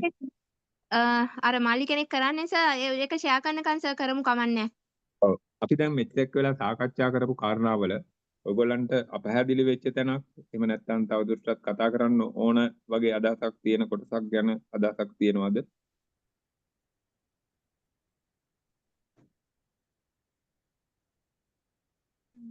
අපි සර් අනිත් ටිකත් කරලා අවසානයේ ප්‍රශ්න මොනවා හරි තියෙනවා නම් එයාලට අහන්න අවස්ථාවක් දෙමුනේ. හරි. අපි එහෙනම් ඊළඟ කොටසට යමු. ඊළඟ ස්ලයිඩ් එක ඔයගොල්ලන් හැමෝටම සෙන්ඩ් වෙලා තියෙන නිසා බලා ගන්න. මට මගේ අතේ මේ තියෙන ස්ක්‍රීන් එකේ පෙන්න ගන්න තිබුණා නම් හොඳයි. ඔයගොල්ලන්ට විභාග අවශ්‍යතාවයන් සඳහා ඔයගොල්ලන්ගේ EB විභාගවලට ඉදිරියට පළාත් පාලනය පිළිබඳව ප්‍රශ්නයක් දෙකක් සමහර වෙලාවට කෙටි ප්‍රශ්න කිහිපයක් එන අවස්ථාවක් තියෙනවා. ඒක නිසා මම මේ කොටස් ටික ඇතුළත් කරලා තියෙනවා. පළාත් පාලනය පිළිබඳව විද්වත් නිර්වචනයන් කොහොමද තියෙන්නේ කියලා. නිකමට වගේ යන්තමට සම්පූර්ණයෙන්ම මේක කටපාඩමින් නැමත් මෙන්න මේ වගේ එකක්වත් කියලා හදිසියේ ප්‍රශ්නයකට උත්තරයක් දී ගන්න අවස්ථාව තියා ගන්න ඕනේ. එතකොට හොඳම ඒවා මම කීපයක් කියවලා හොඳ මේක ඒවා තමයි මේකට අරන් තියෙන්නේ. හොඳම එකක් මම මේකට දාලා තිනවා පළාත් පාලන ආයතනයක් යනු යම් ජාතියකට අයත් ආණ්ඩුවේ කොටසක්. එය පරිපාලනය කළ යුත්තේ මධ්‍යම ආණ්ඩුවේ පරිපාලනයට යටත්ව කියලා. එහෙනම් මේ නිර්වචනය හරහා කියවෙනවා පළාත් පාලන ආයතනයක් ඔය කොච්චර නැටුවත් නගරාධිපතිවරු පිහිටව ගන්න අරව මේවා කියලා කතන්දර හදාගත්තත් ඒ වගේ දේශපාලන කතාවක් විතරයි තියෙන්නේ. මධ්‍යම ආණ්ඩුවේ පරිපාලනයට යටත්ව තමයි මේ පළාත් පාලන ආයතන පාලනය වෙන්නේ. ඒ වගේම අනිත් එක ගත්තට පස්සේ සමාජ විද්‍යා ශබ්දකෝෂය අනුවත් මේකට දීලා තියෙන නිර්වචනයක් පළාත් පාලන ආයතන කියලා කියන්නේ ප්‍රජා සංවිධානයක්. මුල් කාලේ ප්‍රජා සංවිධාන විදිහට තමයි තිබුණේ. ඔයගොල්ලන් අහලා ඇති ඔය 1987 වගේ 7න් පස්සේ කාලේදී ආර් ප්‍රේමදාස ජනාධිපතිවරයාගේ පාලන කාලය තුල තමයි ඔය නාගරික മന്ത്രി කියන තනතුරු නමක් හදලා තියෙන්නේ. ඊට කලින් කාලේ අහලා ඇති මේ ඔය තනතුරු නම හැඳින්වුවේ මෙම්බර් මහත්තයා කියලා. ගම්වල හිටියා මෙම්බර් මහත්තුරු කියලා. ගමේ කවුරුත් පොදුවේ කිව්වේ මේ ගම් සභාවට හරි නගර සභාවට පත් වෙච්ච අයට මෙම්බර් මහත්තයා මේ වගේ චාමන් වෙච්ච කෙනාට සභාපතිවරයා වෙච්ච කෙනාට චාමන් මහත්තයා කියන ආමන්ත්‍රණය තමයි කරේ. දැන් වගේ ඒ කාලේ මේ විදිහට මහා විශාල ගෞරවයක් පිරිනමන තනතුරු බවට මේවා පත් වෙලා තිබුණේ නැහැ. එතකොට මේවා ප්‍රජා සංවිධාන වෙන්නේ එහෙම නිසා ඒකේ සමාජික වෙච්ච අය මෙම්බර්ලා කියලා හැඳුන්වනවා. ඒකේ සභාපතිවරයාට චාමන්ලා කියලා ගමෙත් හැඳුන්වනවා. එහෙම සාමාන්‍ය තත්වයක තමයි තිබුණේ. නමුත් 87න් පස්සේ ජේ.ආර්. ජයව මේ ආර් ප්‍රේමදාස ජනාධිපතිවරයා මේ නගර සභිකයින්ට විශේෂ තනතුරු മന്ത്രി කියන නමින් හඳුන්වන්න පටන් ගන්නවා. ඒ නිසා මේක මේ ප්‍රජා සංවිධාන කියලා කියන එක පොඩ්ඩක් කැඩිලා ගිහිලා යනවා. දැන් අපේ රටේ පළාත් පාලන ආයතන වලට තමන් සතු බලතල ක්‍රියාත්මක කරන්න පුළුවන් ඒ ගැන කිසිම නීතිමය බාධාවක් නැහැ. හැබැයි ඒ කොච්චර තමන් සතු බලතල ක්‍රියාත්මක කරන්න ගියත් මධ්‍යම රජයේ සහ පළාත් සභාවේ මේ පාලනයට යටත්ව තමයි ඒගොල්ලන්ට කටයුතු කරන්න වෙන්නේ. පළාත් සභාව සහ මධ්‍යම රජයේ ඉක්ම ඒගොල්ලන්ට තීරණ ගන්න හෝ කටයුතු කරන්න බලයක් නැහැ මහනගර සභාවට උනත්. Tamanට මහනගර සභා ආඥා පනතේ ඒ කියන්නේ 1980 අපි අර කලින් කියපු 1947 අංක 16 දරන මහනගර සභා ආඥා පනතේ විධි විධාන වලට යටත්ව බලය පාවිච්චි කරන්න පුළුවන්. එහා ගියපු බලයක් පාවිච්චි කරන්න එකම මහනගර සභාවකටවත් මොන ආකාරයකටවත් බලයක් හම්බ වෙන්නේ නැහැ. අපි දැනගත යුතු දෙයක් තියෙනවා. ඔයගොල්ලන් අපි හැමෝම මේක විෂයක් විදිහට ඉගෙන ගන්නවා වගේම ඔයගොල්ලන් සමහර වෙලාවට පළාත් පාලන ආයතනයකට සමහරු ඔයගොල්ලෝ අතරින් සමහරු කවදාවත් ගොඩ වෙලාවක් නැතුව ඇති.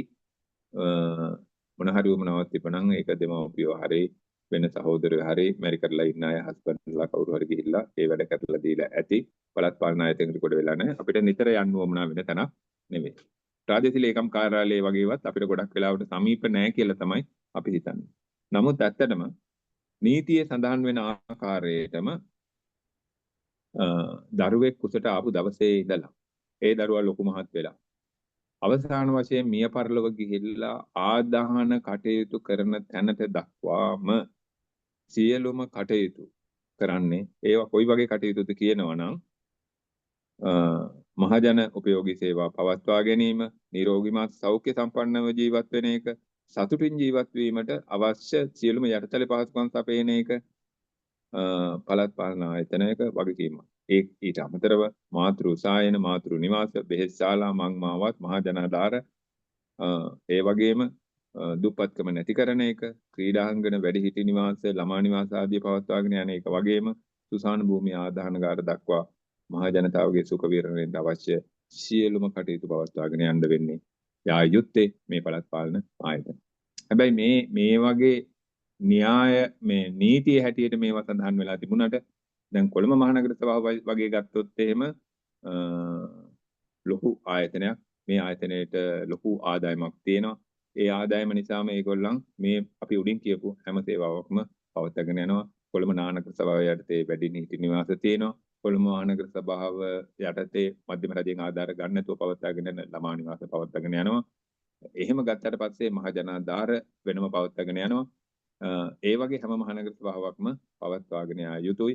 මහනගර සභාව යටතේ කොළඹ මහනගර සභාවේ පුණ්‍ය කොමසාරිස් දෙපාර්තමේන්තුව කියලා වෙනම දෙපාර්තමේන්තුවක් තියෙනවා. ඒක සේවක සංඛ්‍යාව 300 ගාණක් සමන්විත වෙනවා. ඒ අංශයට වෙනම ගණකාධිකාරිවරයෙක් ඉන්නවා. ඒ වගේ අනිත් මහනගර සභාවලුත් ඒ සේවල් පවත්වාගෙන යනවා. ඔයගොල්ලන් සේවයට යන්නේ සමහර වෙලාවට කොළඹ නගර සභාව නොවුනොත් ඔය පුණ්‍ය කොමසාරිස් වගේ තනතුරු ස්ථාපිත කරලා නැහැ. ස්ථාපිත කරලා නැති වුනහම මහනගර සභාවේ සේවයේ නියුතු වෙන ගණකාධිකාරිවරයාට ලොකු වැඩ කොටසක් හම්බ වෙනවා වැටෙනවා. මෙන්න මේ જાතියේ තහන වැඩසටහන් ක්‍රියාත්මක කිරීම සඳහා වෙච්ච වියදම් සහතික කිරීමේ කටයුත්තේදී. ඒ නිසා Taman දැනගත යුතුයි Taman සේවය කරන ආයතනය මොකක්ද? ඒ ආයතනයේ විසින් සපයන සේවා මොනවද? ඒ අනුව Taman අදහසකට එන්න ඕනේ. Tamanට මේවා සහතික කිරීම සඳහා බලතලයක් තියෙනවද නැද්ද කියන එක තෝරගන්න ඕනේ. අපි ඊළඟ ස්ලයිඩ් එකට යමු. පළාත් පාලන ආයතනවල අරමුණු සහ බලතල කාර්ය කියලා කියන එකට මම මේකෙත් මෙහිම තෝරන්නේ ඔයගොල්ලන්ගේ විශේෂ දැනුම උදෙසා මම මේ කාරණා තුනම ඇතුළත් කරලා තිබුණා වුණාට ගණකාධිකාරීවරු හැටියට නගර සභා සහ ප්‍රාදේශීය සභා ගැන දැනගත යුතුයි. පළාත් සභාවේ සහ පළාත් පාලන කොමසාරිස් කාර්යාලවලට සේවයට යන ගණකාධිකාරීවරුන්ට මහනගර සභාවල සේවය යන ගණකාධිකාරීවරුන්ට ලොකු වැදගත්කමක් හම්බ වෙන්නේ නැහැ. අනිත් අයට ලොකු වැදගත්කමක් වෙන්නේ නැහැ. අනිත් අය මේ වැදගත් වෙනවා මේවා කොහොමද ක්‍රියාත්මක වෙන්නේ කියන එක සම්බන්ධව විෂයක් විදිහට Tamanට ඉදිරියේදී ගොඩක් වැදගත් නිසා. ඒ නිසා අපි විශේෂයෙන්ම මහනගර සභා මේකේ ස්ලයිඩ් ගොඩක් තිබ්බට මහනගර සභා සම්බන්ධව අපි අවධානය යොමු කරගෙන යමු. මොනවද මේ මහනගර සභාවලට තියෙන බලතල? අපි එකපාරට ගත්තට පස්සේ මේගොල්ලන්ට අපිට හිතෙන්න පුළුවන් මේ මහනගර සභාවලට මොනවද කාර්යභාරය, මොනවද අරමුණු, මොනවද බලතල කියලා කියන එක. දැන් ප්‍රාදේශීය සභාව නම් 1987 අනිත් පනත් ටික 1936යි 1947යි මේ කොයි පනතේ සඳහන් වුණා වුණත් මේවට වෙනම බලතල සහ අරමුණු තියෙනවා. මහා නගර සභා මහානගර සභාවල අරමුණු තේරුම් ගන්න පුළුවන්, කාර්යභාරය හඳුනා ගන්න පුළුවන්. ඒවා ඒ පනත් වල සඳහන් වෙලා තියෙනවා. ප්‍රධාන වෙන්නේ විධිමත් විනිවිද භාවයෙන් යුතුව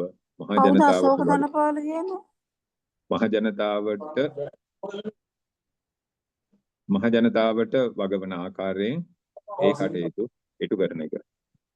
ඔව්.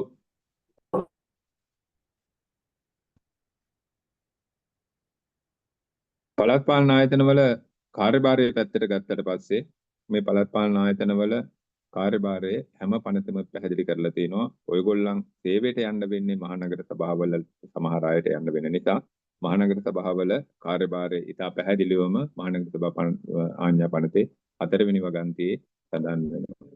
දැන් ඔයගොල්ලන් මධ්‍යම රජයේ ආයතනවල සේවයේ නියුත් වෙලා හිටපු කට්ටියට මේවට ගිහිල්ලා එකපාර වියදමක් ආවට පස්සේ මේ જાතියේ වියදම් කොහොමද ආණ්ඩුවේ සල්ලි වලින් කරන්නේ කියන අදහසකට එන්න එපා. ඉස්සෙල්ලා ඒක කරන්න පුළුවන් එකක්ද බැරි එකක්ද කියලා හිතලා බලන්න. මහනගර සභා ආඥා පනතට අනුකූල වියදමක්ද නැද්ද කියන එක ඔයගොල්ලන් විසින් අනිවාර්යයෙන්ම අවධානය යොමු කළ යුතු වෙනවා. ඒ නිසා මූලික නීතිය පිළිබඳ අවබෝධයක් නැතුව ගණකාධිකාරීවරයෙක් හැටියට වියදම් සහතික කරන්න පුළුවන් වෙන්නේ නැහැ. එකපාරටම කරකවල ඇතෑරියා වගේ ප්‍රශ්න ටිකක් ඔයගොල්ලන් මත ඇති වෙන්න පුළුවන්.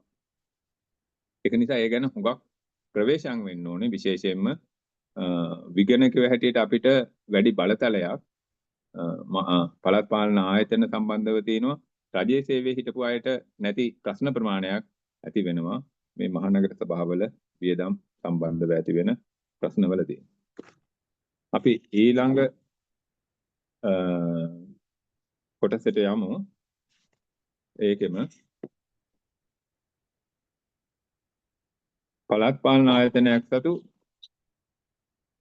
වෙනත් බලතල කියලා තියෙන කොටසේ මහනගර සභා ආඥා පනතේ 64 වෙනි වගන්තියේ තියෙනවා මහනගර සභාවක් වෙත පැවරලා තියෙන වෙනත් බලතල. මම ඔයගොල්ලන්ට නිතරම මේ කොටස ගැන අවධානය යොමු කරන්න උත්සාහ කරන්නේ. නවක ගණකාධිකාරීවරු හැටියට ගියාම මේවට අදාළ විවිධ වියදම් වවුචර් ඔයගොල්ලන්ගේ මේසෙට එනවා. ඔයගොල්ලන්ට ඒවා සම්බන්ධව ගැටලු පැන නගිනවා. ඔයගොල්ලන්ට හිතෙන්නේ නැහැ සමහර ඒවා සාතික කරන්න. එතකොට විවිධ ගැටුම්කාරී තත්ත්වයන් ඇති වෙන්න පුළුවන්. මානසික පීඩාවක් නැති වෙන්න පුළුවන්. එවැනි තත්ත්වයකටපත් වෙන්නේ නැතුව මේකට තියෙන හොඳම මඟ පෙන්වන්න තමයි මහනගර සභා ආඥා පනත. එතකොට අපි මේ අත හදලා තියෙන ස්ලයිඩ් ටික බලන්න. මේ වගේදී මේ තියලා තියෙන වගන්ති ටික අරගෙන කියවලා බලන්න. එතකොට Tamanට අදහසක් එයි මට මේ වියදම් සාතික කරන්න පුළුවන්ද? මේ වියදම් නීති අනුකූලද නැද්ද කියලා කියන කතාව. මහනගර සභාවක් පැත්තෙන් ගත්තට පස්සේ මහනගර සභාවට විශේෂ බලතල තියෙනවා. නිකන් උදාහරණයක් විදිහට මම දාලා තියෙනවා. ඔය පාරක එහෙම නැත්නම් වීදියේක තියෙන බාධාවක් තියෙනවා නම් අපි හිතමු කවුරු හරි ගෙයක් හදලා බාධා වෙලා තියෙනවා නම් කවුරු හරි තාප්පයක් ඉදි කරලා බාධා වෙලා තියෙනවා නම් මහනගර සභාවට බලතල තියෙනවා. ඒවා කඩලා ඉවත් කරලා වාහන වලට මහ ජනතාවට ගමන් කරන්න ඉඩ පහසුකම් සැලසන්න. දැන් සමහර අවස්ථාවල් වල ওই බලතල හරි විදිහට ක්‍රියාත්මක වෙන්නේ නැහැ. දේශපාලන හිතවත්කම් හරි වෙන හේතු නිසා හරි. ඒ වගේම ඔයගොල්ලන්ගේ පැත්තට මේ වගේ අවස්ථාවකදී කතාවක් එනවා. මේ වගේ දෙයක් සඳහා යම් වියදමක් කරලා තියෙනවා නම් හැමතිස්සෙම උත්සාහ කළ යුතු වෙනවා ගණකාධිකාරීවරයෙක් විදිහට ඒ වියදම් නැවත ආවරණය කර ගැනීමේ මාර්ගයක් හොයන්න. අනතෙම ඊට පැහැදිලිව කියනවා එවැනි වියදමක් දරලා තියෙනවා නම් ඒකට වගකිය යුතු පාර්ශවයන්ගෙන් ඒවා අය කර ගැනීම සඳහා කටයුතු කළ යුතුයි කියන එක.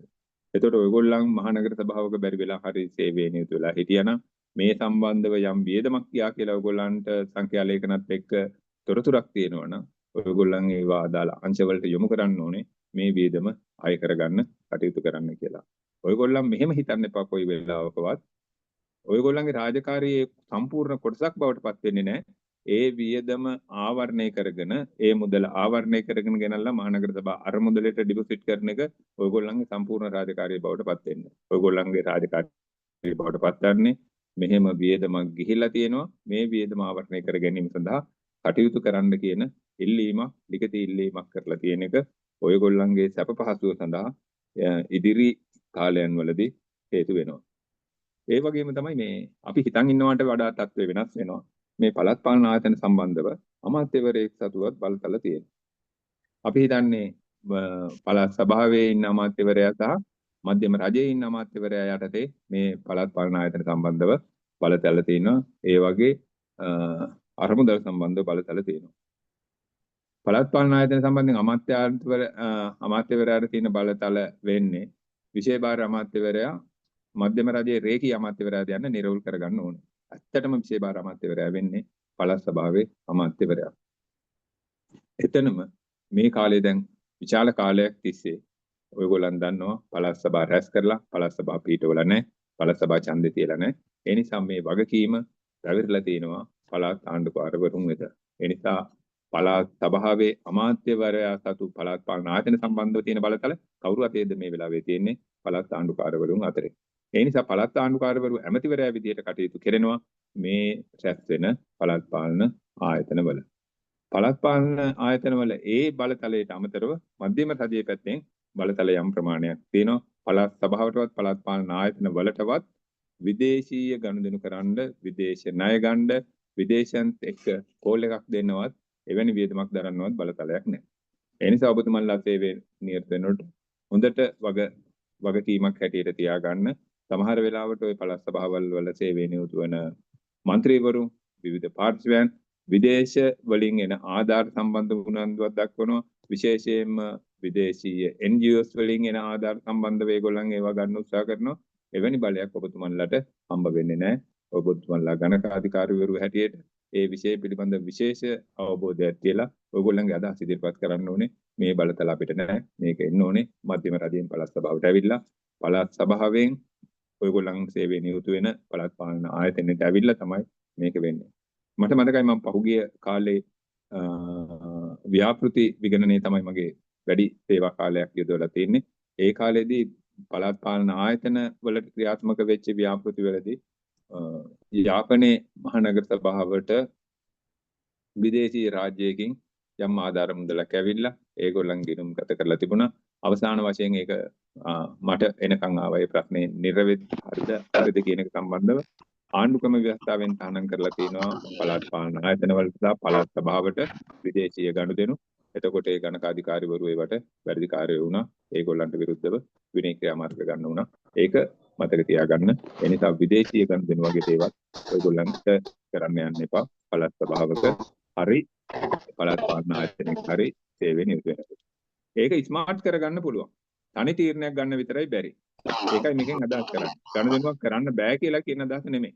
මේකේ පොලිසි ඩිසිෂන් එකක් ගන්න ආණ්ඩුකාරවලට ඉදිරිපත් කරලා ආණ්ඩුකාරයා වගේ මධ්‍යම ආණ්ඩුවේ අමාත්‍යාංශයට ඉදිරිපත් කරලා එතනින් කැබිනට් ඩිසිෂන් එකක් අරගෙන මේ වගේ දේවල් ක්‍රියාත්මක කරන්න පුළුවන්. ඔයාලගේ වගකීම තමයි ඒ ඉන්න දේශපාලන නායකයින්ට ඔබටපත් වෙලා එන නගර සභිකයෝ ඒ වගේම නගරාධිපතිවරු මේ විෂයන් ගැන ලොකු අවබෝධයක් නැහැ. ඒගොල්ලන්ට නිති මඟ පෙන්වීම ඔයගොල්ලන් කළ යුතුයි. ඒ කරාට පස්සේ ඒගොල්ලන් ඒක කරයි. හැබැයි ඉතින් අපි මඟ පෙන්වුවාට පස්සේ ඒගොල්ලන් ඒක කරාද නැද්ද කියන එක ගැන අපි ලොකුවට බොරු වෙන්න යන්න ඕනෙත් නෑ. අපි කරන්න ඕනේ හැමතිස්සෙම අපේ යුතුයකම ඉටු කරන්න ඕනේ නිලධාරීන් හැටියට අපි පෙන්නලා දෙන්න ඕනේ. එතකොට ඒ වගේම තමයි පළාත් පාලන ආයතනවල අරමුදල් සම්බන්ධයෙන් අමාත්‍යවරයාට බලතල තියෙනවා. ඒ වගේම ඒ අරමුදල් සම්බන්ධව නියෝග පනවන්න අමාත්‍යවරයාට බලතල තියෙනවා. දැන් මේ වෙලාවේ ඒ බලතල ආණ්ඩුකාරයාට ගිහිල්ලා තියෙන්නේ. ඒ නිසා විශේෂයෙන්ම ගණකාධිකාරීවරුන් සම්බන්ධ විදිහට මේ බලතල පිළිබඳව මූල්‍ය බලතල පිළිබඳව ඕගොල්ලන්ට අවබෝධයක් තියෙන්න ඕන. මෙන්න මේක ඔයගොල්ලන්ට ටිකක් කන්ටිනියු වෙනවා. මෙතෙක් කල් ඉතිහාසයේ තියෙන්නේ මහනගර සභාවල් වල ගිණුම් හදන්නේ වික්‍රමනායක කියලා ගිණුම් ක්‍රමයකට. ඒක 1976 ඉඳලා පාවිච්චි කරන ගිණුම් ක්‍රමයක්. ලිඛිත නීතියක් වෙන්නේ. ඒක පළාත් පාලන කොමසාරිස්ගේ චකලයක මධ්‍යම ආණ්ඩුවේ පළාත් පාලන කොමසාරිස්ගේ. ඒකත් මම පොඩ්ඩක් පැහැදිලි කරන්නම්. මුල් කාලයේ ගත්තොත් 1970 ගණන් වල සහ 1987 දක්වාම ලංකාවේ පළාත් පාලන කොමසාරිස් කියන්නේ ඉහළ මට්ටමේ නිලධාරියෙක් මධ්‍යම ආණ්ඩුවේ අමාත්‍යාංශයක ලේකම්වරයෙක් තත්වයේ හිටිය නිලධාරියෙක් අධ්‍යක්ෂ ජෙනරාල්වරයෙක් ඉන්නේ. ඒකේ ලොකු ස්ටාෆ් එකක් හිටියා සහ ඒගොල්ලන් රාජ්‍ය සේවයේ ගෞරවනීය චරිත විදියට වැඩ කරපු හැටි. එතන හිටිය ගණකාධිකාරිවරයෙක් වරලත් ගණකාධිකාරිවරයෙක් තමයි මේ වික්‍රමනායක කියලා කියන්නේ. එතුමා තමයි ওই මහනගර සභාවල් වලට ගිණුම් ක්‍රමයක් හදලා තියෙන්නේ. 70 ගණන් වල සාමාන්‍ය තිබුණ තත්ත්වය තමයි ওই කාලේ හුඟක් පටිපාටි රාජ්‍ය සේවයට හඳුන්වලා දෙනවා. ඒවා හඳුන්වලා දුන්න පුද්ගලයන්ගෙන් තමයි නම් වලින් තමයි ඒවා ප්‍රසිද්ධ වෙලා තින්නේ. ඊට කලින් කාලේ මෙහි මේවා තිබුණ නැති නිසා. ඒ නිසා තමයි මේ වික්‍රමනායක ගිණුම් ක්‍රමය කියන එක හඳුන්වලා දෙන්නේ. ඔයගොල්ලන් මතක තියාගන්න ඕනේ. ඔයගොල්ලන් බස්නාහිර පළාතේ සහ උතුරු මැද පළාතේ සේවයට යන ගණකාධිකාරී ඉවරු වුණොත් ඔයගොල්ලන්ට මේ වික්‍රමනායක ගිණුම් ක්‍රමය අදාළ වෙන්නේ නැහැ. මේවට අලුත් විදියට හදපු මේවට හදලා තිනවා පළාත් පාලන ආයතන සඳහා වරලත් ගණකාධිකාරී ආයතනය සම්මත කරපු ඒ ප්‍රමිත අනුව හදන අලුත් ගිණුම් තියෙන්නේ බස්නාහිර පළාතේ සහ උතුරු මැද පළාතේ. හැබැයි නරක වෙලාවට අනිත් පළාත් සභා හතම ඒවා පිළි අරගෙන නැති නිසා ඒ වගේ තාමත් දුවන්නේ අන්න අර වික්‍රමනායක ගිණුම් ක්‍රමයට හදන ගිණුම්. ඒක නිසා ඔයගොල්ලන් මතක තියාගන්න. ඔයගොල්ලන් දැනට වැඩ කරපු ආයතනවල සහ ඔයගොල්ලන් අවසාන විභාගයටත් පෙනී හිටපු ගිණුම් නෙමෙයි ඔයගොල්ලන්ට පළාත් පාලන ආයතනට ගියොත් ෆයිනල් accounts විදියට හදන්න වෙන්නේ සපුරා වෙනස් ගිණුම් ක්‍රමයකට මුහුණ දෙන්න වෙනවා. ඒක නිසා ඔයගොල්ලන් පත්වීම් අරන් යන්නේ අවුරුද්දේ මැද කාලයක නිසා ඔයගොල්ලන් ගියාට පස්සේ සම්පූර්ණයෙන්ම අවබෝධයෙන් කටයුතු කරන්න, මේක තේරුම් ගන්න උත්සාහ කරන්න. ඒ තේරුම් ගත්තට පස්සේ මේක හුඟක් සරල වෙයි. ඔයගොල්ලන් තර්ක කරන්න එපා. ඔයගොල්ලන් විශ්වවිද්‍යාලයේ ඉගෙන ගත්ත දේවල් වලට, ඔයගොල්ලන් මෙතෙක් කල තරඟ විභාග වලට පෙනී හිටපු දේවල් වලට සපුරා වෙනස් දෙයක් අපිට කරන්න වෙනවා. ඒක වැරදි කියන තැන ඉඳලා මේකට තර්ක හදාගන්න යන්න එපා. ඒක තේරුම් ගන්න උත්සාහ කරන්න. ඒක තේරුම් ගත්තට පස්සේ සරල වෙයි. මේවා මුල් කාලේ රාජ්‍ය සේවයට හඳුන්වලා දුන්නු ගිණුම් ක්‍රම. ඒ වගේ හොඳ සහ නරක කියන දේවල් දෙකම තියෙනවා. අපි ඊළඟ කොටස බලමු. පළාත් පාලන සේවයේ නේතු නිලධාරීන්ගේ හා සේවකයන්ගේ වගකීම්. මට ඔයගොල්ලන්ට විශේෂයෙන්ම අවධාරණය කරන්න ඕන වෙලා තිබුණා. මට කියා දෙන්න ඕමනා වෙලා තිබුණා. විශේෂයෙන්ම මහනගර සභාව ගැන. මහනගර සභාවේ ආඥා පනතේ 11.3 වගන්තිය ප්‍රකාරව නගරාධිපතිවරයා තමයි ප්‍රධාන විධායක නිලධාරියා වන්නේ. ඒක නිසා ගණකාධිකාරීවරයෙක් හැටියට පළාත් සභාව ජොබ් එකකට ගියත්, පළාත් පාලන දෙපාර්තමේන්තුවේ ජොබ් එකට ගියත්, මහනගර සභාවක ජොබ් එකට ආවත් ඔයගොල්ලන් විශේෂයෙන් මතක තියාගත යුතු කාරණාවක් තමයි මේ මහනගර සභාවකට පත් වෙන නගරාධිපතිවරයා ඒ නගර සභාවේ ප්‍රධාන විධායක නිලධාරියා. ඒ නිසා ඒ ප්‍රධාන විධායක නිලධාරියාත් එක්ක ගනුදෙනු කළ යුතු ආකාරය ගැන ඔයගොල්ලන්ට අවබෝධයක් තියෙන්න ඕනේ. ඒ නිසා යා ප්‍රධාන විධායක නිලධාරියා වෙනවා වගේම නගරාධිපතිවරයා තමයි ප්‍රධාන ගණන් දීමේ නිලධාරියා වෙන්නේ. එතකොට ඒ අවස්ථාව ඒ තත්වයේ තේරුම් අරගෙන ගණකාධිකාරීවරුන් රාජකාරී කළ යුතු වෙනවා. විශේෂයෙන්ම ඔඩිට් එකේ හිටිය කණ්ඩායම මේ ගැන අවබෝධය තියාගත යුතුයි. ඒගොල්ලන් මෙතෙක් කල ගණකාධිකාරී සේවයට ඇතුළත් වෙන තුරු නගරාධිපතිවරු නැත්නම් නගර සභිකව පිළිබඳ තරම් පැලකිල්ලක් දැක්ුවේ නැහැ. ඒගොල්ලන්ව ගණන් ගත්තේ නැති වුණාට දැන් ඔයගොල්ලන්ගේ රස්සාව වෙනස් වෙලා තියෙන්නේ.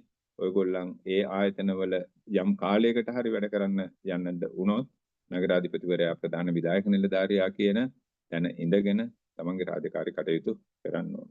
එතෙම මහනගර සභා ආඥා පනතේ 171 වගන්තිය කියනවා නගරාධිපතිවරයා ළඟට සිටින ඊළඟ නිලධාරියා, ඊළඟ ප්‍රධාන විධායක නිලධාරියා නාගරික කොමසාරිස්වරයා කියලා. එතකොට මේ නාගරික කොමසාරිස් කියන තනතුර තියෙන්නේ ශ්‍රී ලංකා පරිපාලන සේවයේ පළවෙනි පන්තියේ නිලධාරීන්ට වෙන් කරලා තියෙන තනතුර. කොළඹ මහනගර සභාවේ විතරක් අධිපන්තියේ නිලධාරියෙක් ඉන්නවා ශ්‍රී ලංකා පරිපාලන සේවයේ අධිපන්තියේ තනතුරක් විදියට හදලා තියෙනවා. මේ 170 වගන්තියේ තියෙනවා තවදුරටත් අනෙක් සියලු නිලධාරීන් නාගරික කොමසාරිස් යටතේ වනවා කියලා ඔයගොල්ලන් දන්නවා. ඒක නිසා ඔයගොල්ලන් ඒ සම්බන්ධ ශේත්‍රයකට දේවල් වලට කටයුතු වලට සම්බන්ධ වෙනකොට නගරාධිපතිවරයාගේ බලතල, නාගරික කොමසාරිස්වරයාට තියෙන බලතල සහ අනිකුත් විධායක නිලධාරීන් නගර සභාවක් පැත්තෙන් ගත්තට පස්සේ නිලධාරීන් සහ සේවකයන් කියලා කොටස් දෙකක් හඳුනා ගන්නවා. ඒ සේවකයන් කියලා කියන්නේ කොතනින් පහළ කොටසද, නිලධාරීන් කියලා කියන්නේ කොතනින් කියන කොටසද කියලා ඔයගොල්ලන් අවබෝධය හදා ගන්න ඕනේ. මුල් කාලේ ගත්තට පස්සේ පළාත් පාලන සේවය කියලා සේවයක් තිබිලා තියෙනවා. 1970 ගණන් වල 1980 ගණන් වල අවසාන හරියේ ඒ සේවය අහෝසි කරලා තියෙන්නේ. ඒ පළාත් පාලන සේවය කියපු එකේ පරිපාලන සේවයට සමාන නිලධාරීන්, ගණකාධිකාරී සේවයට සමාන නිලධාරීන් සහ ලිපිකරු සේවා වලට සමාන තත්ත්වයේ සියලු නිලධාරීන් එක සේවයක ඉඳලා තියෙනවා. ඒ සේවය තමයි පළාත් පාලන සේවය කියලා කියන්නේ. ඔයගොල්ලන් මේ මහනගර සභා ආඥා පනත, නගර සභා ආඥා පනත බැලුවහම පේනවා ඒ වගේ කියනවා ආණ්ඩුව විසින් පළාත් පාලන ආයතනයකට අනුයුක්ත කරන නිලධාරීන් කියලා කිව්වහම අන්න ලිපිකරු වගේ උඩ කොටස තමයි නිලධාරීන් කියන කොටසට වැටෙන්නේ. ඉතුරු කොටස වෙන්නේ ඒගොල්ලන් පළාත් පාලන සේවයේ කට්ටිය නෙමෙයි. පළාත් පාලන සේවයේ නොවන සියලුම දෙනා මහනගර සභාවක සේවයේ නියුතු වන සේවකීන් බවට පත් වෙනවා. ඒ නිසා MN වැටතලයේ ගත්තට පස්සේ MN දෙකෙන් උඩ කට්ටිය නිලධාරීන් විදියටත් MN දෙකෙන් පහළ සියලු දෙනා සේවකීන් විදියටත් හඳුන්වනවා. ඔයගොල්ලන් රජයේ තනතුරු වල හිටියා වගේ නෙමෙයි, රජයේ ආයතන වගේ නෙමෙයි. සුළු තනතුරු වල විශාල පිරිසක් මේ පළාත් පාලන ආයතන වල සේවය නියුතු වෙනවා. සමහර අය ඒ තනතුරු වල සේවය නියුතු වෙනවා විතරක් නෙමෙයි. ඒගොල්ලන්ට තියෙන දේශපාලන සම්බන්ධතාවත් වෙලා තිබිලා ඔය PL grades වල ඉන්න අය නගරාධිපතිවරු තරම්ම බල සම්පන්න සමහර නගර සභාවල වල චරිත ඉන්නවා. මේ වගේ ආයතන වලට ගියාට පස්සේ ටික කාලයක් හැමින් තේරුම් අරගෙන තමන්ගේ රැකියාව පරිස්සමට කරන්න ඕනේ. මේ කාටවත් අහු වෙන්නේ නැතුව මේ විශේෂයෙන්ම අනිත් ආයතනත් එක්ක සාපේක්ෂව බැලුවට පස්සේ පළාත් පාලන ක්ෂේත්‍රයේ සහ පළාත් සභා ක්ෂේත්‍රය කියන්නේ මධ්‍යම රජයේ යටතේ තියෙන රාජ්‍ය සේවයට වඩා හුඟක් දූෂිත මට්ටමේ තියෙන්නේ. ඒ නිසා තමන්ගේ සේවා කාලය තුල අනුන්ට අහු වෙන්නේ නැතුව තමන්ගේ රාජකාරී කොටස නිවැරදිව ඉටු කර ගැනීම සඳහා මේ වගේ තියෙන නීති රීති රාමුව පිළිබඳ උපරිම වශයෙන් අවස්ථාව හම්බ වෙන හැම වෙලාවෙම සාකච්ඡා කරන්න, කියවලා තේරුම් ගන්න උත්සාහ කරන්න. අපි ඊළඟ කොටසට යමු. මේකේ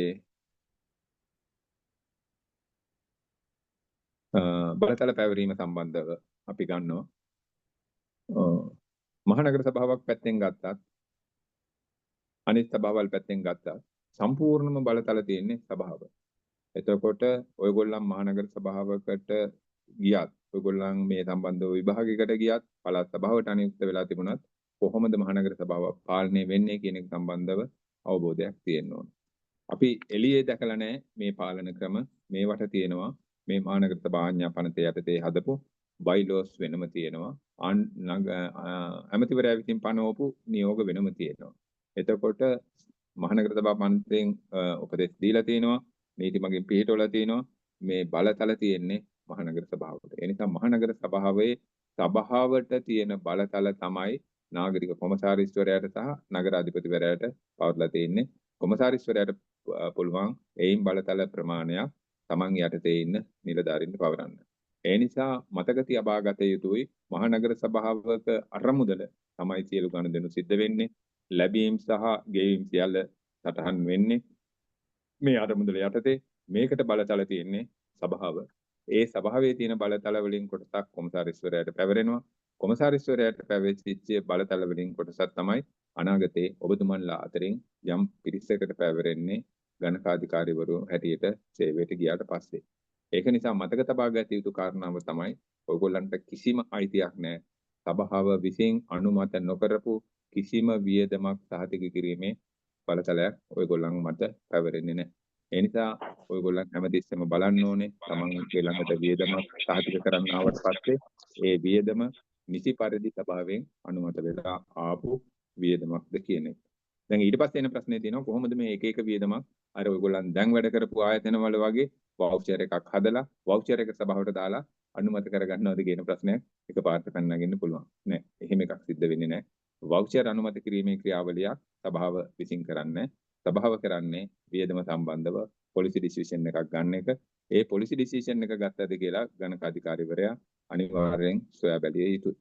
වවුචර් ක්‍රියේට් වෙන තැන්වල සමහර විට ඒ ගැන බලන්නේ නැතුව වවුචර් හදලා වියදම් වල තියෙන ඉන්වොයිසස් මොනවා හරි අමුණලා කොන්ත්‍රාත් වල දේවල් අමුණලා ගණකාධිකාරිවරයා ළඟට එන්න පුළුවන්.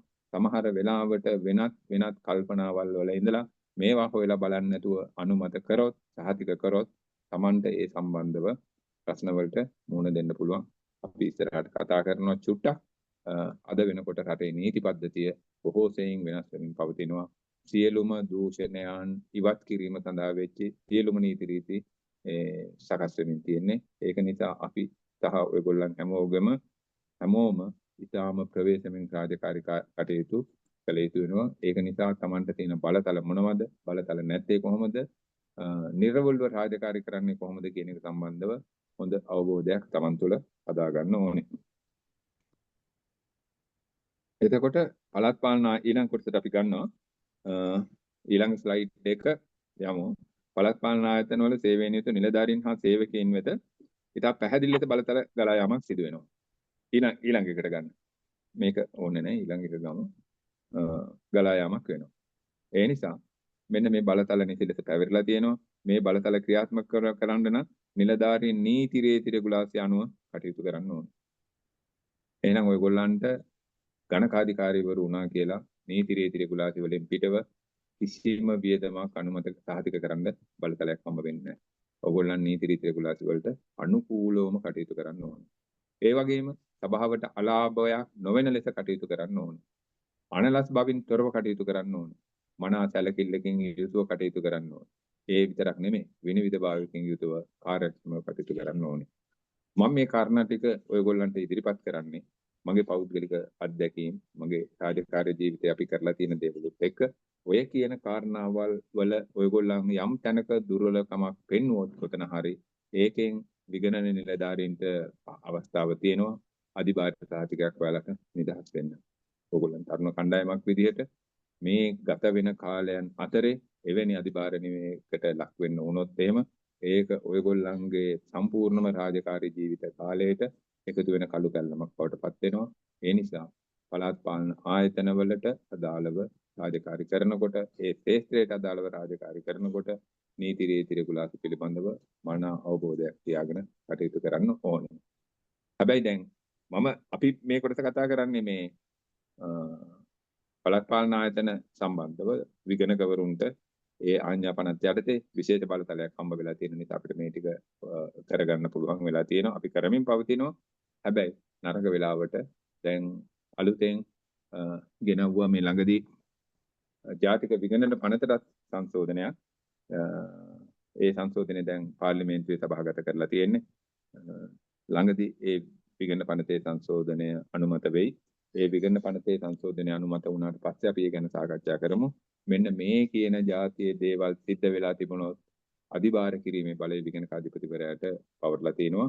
එකම වෙනසකට තියෙන්නේ පළාත් පාලන ආයතනයක් සම්බන්ධයෙන් ආපෞතරයක් අධිභාර සමාලෝචන කමිටුවකට යන්න අවශ්‍යතාවයක් නැහැ. කෙලින්ම ඒක විගණක අධිපතිවරයාට ඒ බලතලයේ තියෙනවා. තනි තීරණයක් ඒ සම්බන්ධව ගන්න. රජයේ සේවය සම්බන්ධව සමාලෝචන කමිටුවකට යන එකක් තියෙන්නේ. එහෙම සමාලෝචන කමිටුවකට ගියා කියලා ඒ සම්බන්ධව ලොකු වෙනසක් සිද්ධ වෙයි කියලා හිතන්න අමාරුයි දැන් තියෙන තත්ත්වයන් එක්ක.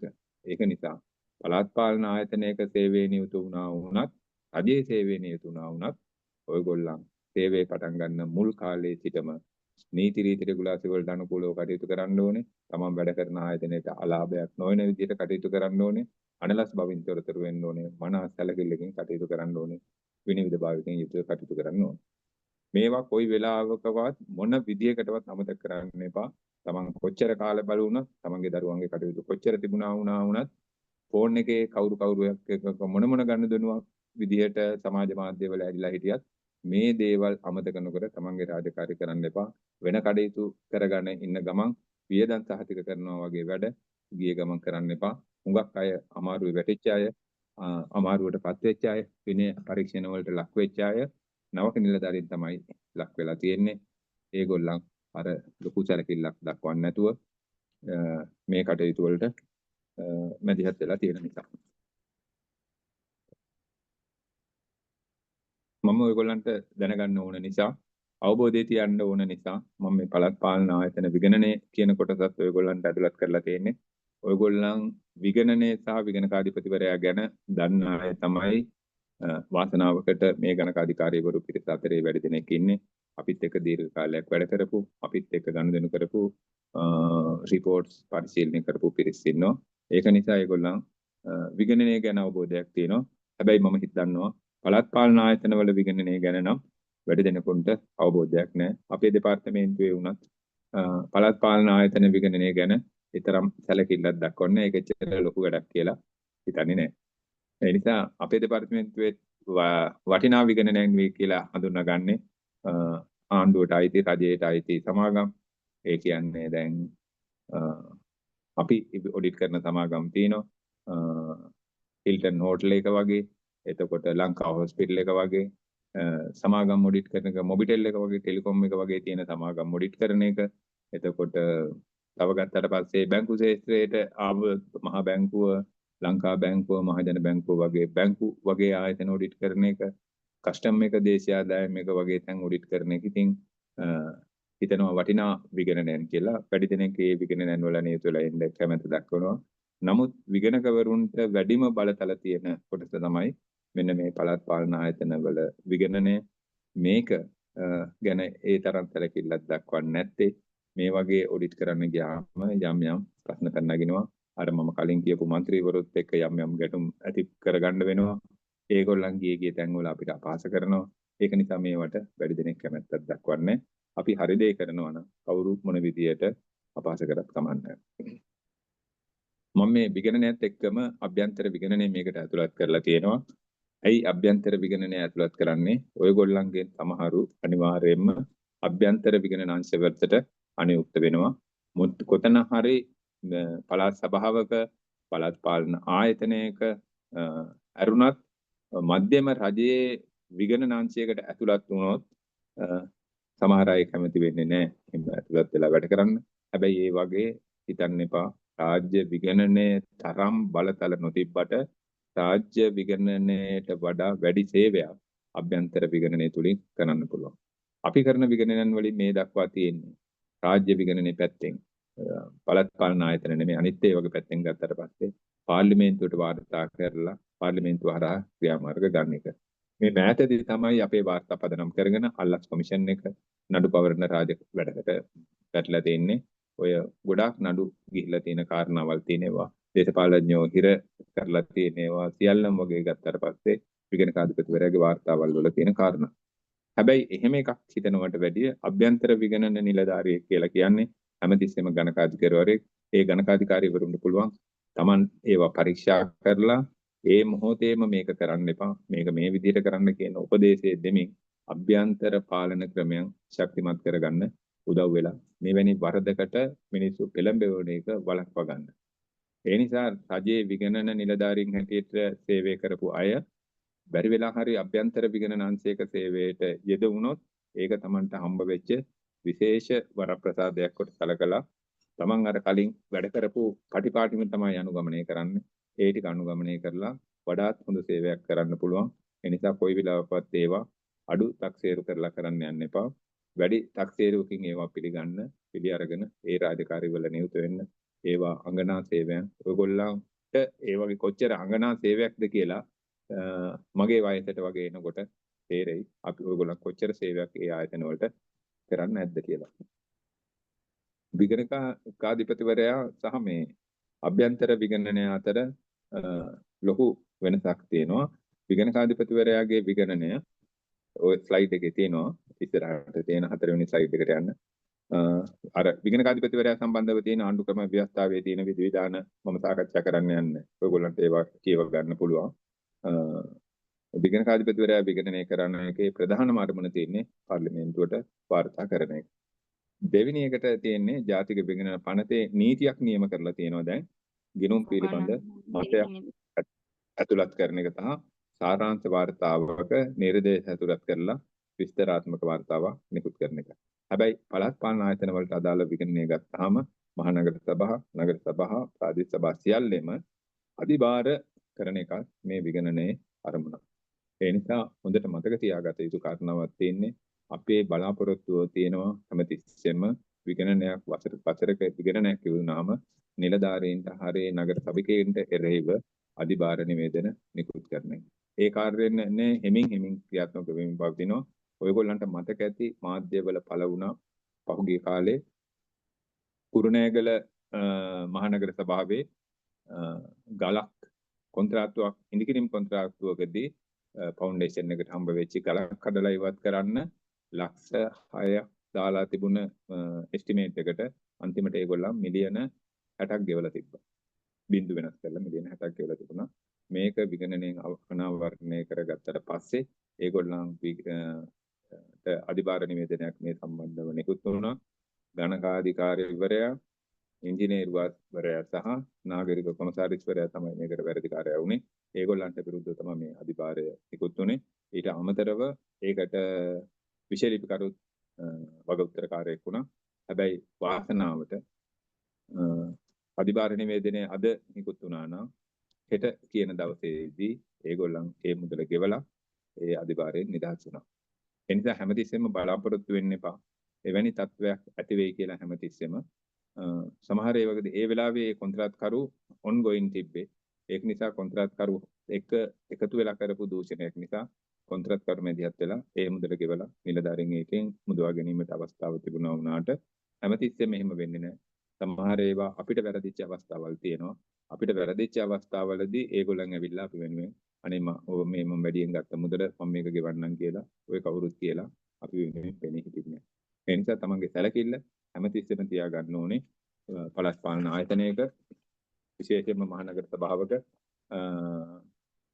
රක්ෂාවකට ගණකාධිකාරීවරයෙකු විදිහට රක්ෂාවකට ගණකාධිකාරීවරයෙක් විදිහට රක්ෂාවකට ගියෝ. අභ්‍යන්තර විගණනය මම කලිනුත් කිව්වා හොඳ ප්‍රතිකඩක් තියෙන. ඒ නිසා අභ්‍යන්තර විගණනය ගැන මම විශේෂයෙන් මේක ඇතුළත් කරලා තියෙනවා. ඔයගොල්ලන්ට මේ කොටස් ටික කියව ගන්න පුළුවන්. ඔයගොල්ලන්ට මේ කොටස් ටික මම විශේෂයෙන් ඇතුළත් කරන්න හේතු වෙන්නේ ඔයගොල්ලන්ගේ ඉදිරි විභාගවලටත් මේක හුඟක් වැදගත් වෙනවා. අභ්‍යන්තර විගණනය පිළිබඳව ප්‍රශ්න ගොඩක් වෙනවා. ඔයගොල්ලන් රාජකාරි වලට ගියාට පස්සේ හොයලා බලන්න කළමනාකරන විගණන චක්‍රලයක ඇවිල්ලා තියෙනවා. දැන් ගොඩක් ඒවා නිකුත් කරලා තියෙනවා. ඒ ටික කියවන්න. ඒ ටික කියවලා ඔයගොල්ලන්ගේ අවබෝධය සහ දැනුම විතරක් නෙමෙයි ඔයගොල්ලන්ගේ ඉදිරි විභාග සඳහා කටයුතු කරන්න. ඊට අමතරව මම අද දවසේ ඔයගොල්ලන්ව දැනුවත් කරන්න ගත්තා. ඔය ක්ලාස් එකද? අද දැනුවත් කිරීම මොකක්ද එකක් තියෙනවා. රෙකෝඩින් දෙන්නේ නැද්ද? ඔව් අද තව දැනුවත් කිරීමක් කරන්න මම ගත්තා. අද දැන් ලංකාවේ අලුත්ම නීතිය තියෙන්නේ දූෂණ විරෝධී පනත. ඔයගොල්ලොනුත් දූෂණ විරෝධී පනත යටතේ නිකුත් කරලා තිබුණ තියෙන වත්කම් බැරකම් ප්‍රකාශ පුරවලා දෙන්න ඕනේ. ඔයගොල්ලන් මේ වෙනකොට පහුගිය එක පුරවලා ඇති. අමතක කරන්න එපා. ඒ වත්කම් බැරකම් ප්‍රකාශ පුරවන එකත් අපිට හිතර දෙයක් වුණාට මේකට අලුතෙන් නීති මාලාවක් ඇතුළත් වෙලා තියෙනවා. මේකේ මේ පනතේ මේ පනතත් අරගන්න ඔයගොල්ලන්ට තිබුණ වෙලාවක දූෂණ විරෝධී පනතේ දූෂණ විරෝධී පනතේ 41 වෙනි වගන්තියේ කියනවා රජයේ සේවකයෝ කරන්න පුළුවන් සහ රටේ මහ ජනතාව කරන්න පුළුවන් වැරදි කියලා. මේකේ සමහර ඒවා තියෙන්නේ පොදුවේ හැම කෙනෙක්ම කරන්න පුළුවන් වැරදි. අසත්‍ය ලේඛන හදන එක, කූට ලේඛන හදන එක, අසත්‍ය ලේඛන හදලා ඒවා දැනම Taman ළඟ තියාගන්න එක, වංචා කරන එක වගේ ගොඩක් මේකේ වැරදි තියෙනවා. හැබැයි මේ අතරේ වැදගත් කාරණාවක් කතා කරනවා ගිනුම් වර්ධවා දැක්වීම. මම ඔයගොල්ලන්ට අද පෙන්නන්න මේක වමනා වුණේ. ගිනුම් වර්ධවා දැක්වීම මතක තියාගන්න දූෂණ විරෝධී පනත යටතේ ඒක වරදක් වෙනවා. ඒක දණ්ඩ නීති සංග්‍රහයේ 467 වෙනි වගන්තිය යටතේ දඬුවම් ලැබිය යුතු වරදක් බවට පත් වෙනවා. දැන් කවුද මේ ගිනුම් වරදවා දක්වන්නේ? වෙන අයට ගිනුම් වරදවා දක්වන්න පුළුවන්ද? ගිනුම් වරද දක්වන්නේ ගණකාධිකාරීවරුන්ගේ සහාය නැතුව කිසිම ආයතනයක ගිනුම් වරදවා දක්වන්න හම්බ වෙන්නේ නැහැ. ඒක නිසා ඔයගොල්ලන් විශේෂ සැලකිල්ලක් දක්වන්න මේ දවස්වල කරපු පුහුණු වැඩසටහන් වලට අමතරව තමන් වටා නීති රීති පැත්තෙන් ලොකු ප්‍රමාණයක් ගොඩනැගෙමින් තිනවා. ඒ නීති රීති පිළිබඳව අවබෝධයක් තියාගන්න. ඒ අවබෝධයත් එක්ක වැඩ කටයුතු කරගෙන යන්න උත්සාහ කරන්න. විශේෂයෙන්ම අනිත් නීති රීති වලට වඩා දූෂණ විරෝධී පනතෙන් ආපු වගන්ති සහ මහනගර මේ විගණ කාධිපතිවරයා සම්බන්ධව අධිභාර බලතල ඇතුළත් කරපු මේ සංශෝධනය ආවට පස්සේ අලුත් සංශෝධනය ආවට පස්සේ මේක 23 වෙනිදා පාර්ලිමේන්තුවේ සභාගත කරලා තියෙන්නේ. මේක ආවට පස්සේ අපි ඒ ගැන වෙනම දවසක මේ වගේ හම්බෙලා කතා කරමු. අපි දැන් ටිකක් වෙලා කතා කරා. මට හිතෙන්නේ ඔයගොල්ලන් මේ සම්බන්ධව පැන නැගිච්ච ප්‍රශ්න එහෙම නැත්නම් තවදුරටත් සාකච්ඡා කළ යුතුයි කියලා අදහස් කරන කොටස් ටිකක් දෙනවා නම් මට ඒක පැහැදිලි කරන්න පුළුවන්. එහෙම හොඳයි නේද අසුනි? ඔව් සර් මේ අපේ අයට මොන හරි ගැටලු තියෙනවා නම් ඒවා කතා කරලා විසඳ ගන්න පුළුවන් නේද සර්?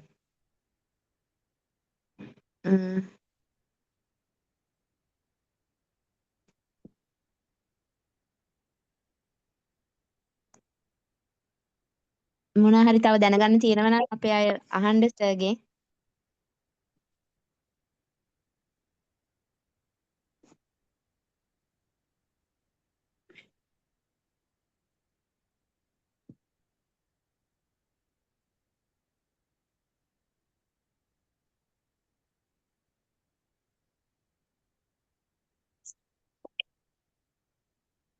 හොඳයිනේ ගණකාධිකාරිවරුන්ට ගැටලු නැහැ නේ.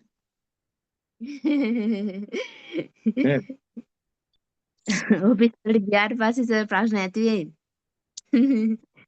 තාම අපිට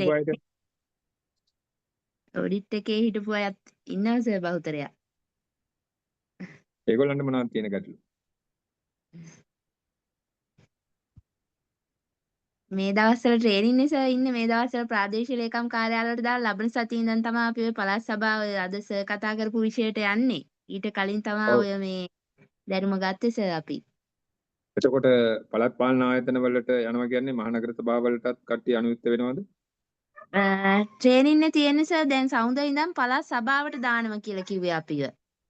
කණ්ඩායම් කරලා එතන තමයි මේ කොහෙටද දාන්නේ කියලා තීරණය කරන්නේ. සමුද ගියාට පස්සේ තමයි අපිට දැනගන්න වෙන්නේ. නගර සභාවට පළාත් සභාවට ගියාට පස්සේ පළාත් සභාවේ තියෙන මූල්‍ය පාලනය සිද්ධ වෙන්නේ පළාත් සභාවේ තනතුරක් තියෙනවා නියෝජ්‍ය ලේකම් මුදල් කියලා තනතුරක්. ඒ නියෝජ්‍ය ලේකම් මුදල් කියලා කියන තනතුරේ ඉන්නේ ගණකාධිකාරී සේවයේ පළවෙනි පන්තියේ නිලධාරියෙක්. හරි. ඔයගොල්ලන්ගේ ජ්‍යෙෂ්ඨ නිලධාරියෙක් තමයි එතන සේවයේ නියුත් වෙලා ඉන්නේ. ඒ නිලධාරියා යටතේ තමයි පළාත් සභාවේ සම්පූර්ණම මූල්‍ය පාලනය වෙන්නේ. සාමාන්‍යයෙන් ගත්තට පස්සේ විවහාරයේ තියෙන්නේ අපි ඒක හඳුන්වන්නේ පළාත් භාණ්ඩාගාරය කියලා. පළාත් භාණ්ඩාගාරයේ පාලනය වෙන්නේ මෙන්න මේ නියෝජ්‍ය ලේකම් මුදල් කියන තනතුර යටතේ. එයා තමයි ප්‍රධාන ලේකම්වරයා යටතේ ප්‍රධාන තනතුරු 4ක් තියෙනවා. නියෝජ්‍ය ප්‍රධාන ලේකම්වරු 4 දෙනෙක් ඉන්නවා. එයින් එක්කෙනෙක් තමයි නියෝජ්‍ය ප්‍රධාන ලේකම් මුදල් කියලා කියන්නේ. එතකොට ඔයගොල්ලන් කොතෙන්ට අනුයුක්ත කරා වුණත් ඔයගොල්ලන් අදාළ වෙන ආයතනයේ තියෙන්නේ මෙන්න මේ පළාත් භාණ්ඩාගාරය. එතකොට පළාත් සභාවේ අමාත්‍යාංශ කිහිපයක් තියෙනවා. සමහර පළාත් සභාවල අමාත්‍යාංශ 4කුත් සමහර පළාත් සභාවල අමාත්‍යාංශ 5කුත් තියෙනවා. දැන් බස්නාහිර පළාතේ ගත්තට පස්සේ අමාත්‍යාංශ 5ක් තියෙනවා. පළාත් අමාත්‍යාංශ. දැන් ඒ වගේ ඇමතිවරු නැහැ. ඒ සියල්ලම ඇමතිවරයාගේ බලතල පැවතිලා තියෙන්නේ ආණ්ඩුකාරවරයාට. ඒ නිසා ඒ වගේ නමුත් අනිත් සියලු නිලධාරීන් ලේකම්වරු සහ ගණකාධිකාරීවරු ඇතුළු අනිත් සියලු නිලධාරීන් සේවයේ නියුත් වෙලා ඉන්නවා. සභාවල් ක්‍රියාත්මක වෙන්නේ නැති එක විතරයි තියෙන්නේ. ඔයගොල්ලන් ගියාට පස්සේ ඔයගොල්ලන්ට තේරෙයි ඒ වගේ බජට් එකක් අනුමත කරනවා ආණ්ඩුකාරයා විසින්. ඒ බජට් එකට අනුව වියදම් දැරීම සහ ආදායම් එකතු කිරීම සිද්ධ වෙනවා. ඒ වගේට ඔයගොල්ලන් ස්ථිර රාජකාරී විදිහට අනුයුක්ත වුණොත් ඒ වගේ කටයුතු කරගෙන යන්න වෙනවා. එතකොට මේ පළාත් සභාවල් වල කටයුතුත් මධ්‍යම රජයේ කටයුතු අතර තියෙන වෙනස්කම් යම් ප්‍රමාණයක් තියෙනවා.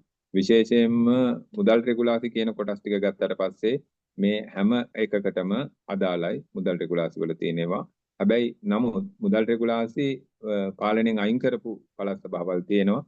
Tamanට ආවේනික විදිහට ප්‍රඥාප්ති අනුමත කරගෙන මුදල් රෙගුලාසි වලින් බැහැර වෙච්ච පළාත් සභාවල් තියෙනවා. දැන් දකුණු පළාත ගත්තොත් දකුණු පළාත් මුදල් ප්‍රඥාප්තිය කියලා එකක් අනුමත කරගෙන තියෙනවා. ඒකේ වැඩිපුර කොටසක් තියෙන්නේ මුදල් රෙගුලාසි වලින් කොපි කරගත්ත ඒවා. ඊට අමතරව අලුත් කොටස් ඇතුළත් කරලා තියෙනවා. ආයතන සංග්‍රහයට අදාළ විධිවිධාන පළාත් ප්‍රඥාප්ති හදලා තියෙනවා. මුගක් පළාත් සභාවල් හදාගෙන තියෙන්නේ. සමහර පළාත් සභාවල් එකක් දෙකක් හදාගත්තේ නැති ඒවාත් තියෙනවා. හැබැයි මේව හදාගෙන නැති ඒවට ප්‍රශ්නයක් නැතුව නෑ. ඒගොල්ලන්ට මුදල් රෙගුලාසිය සහ ආයතන සංග්‍රහය ඒ ලෙසම අදාළයි.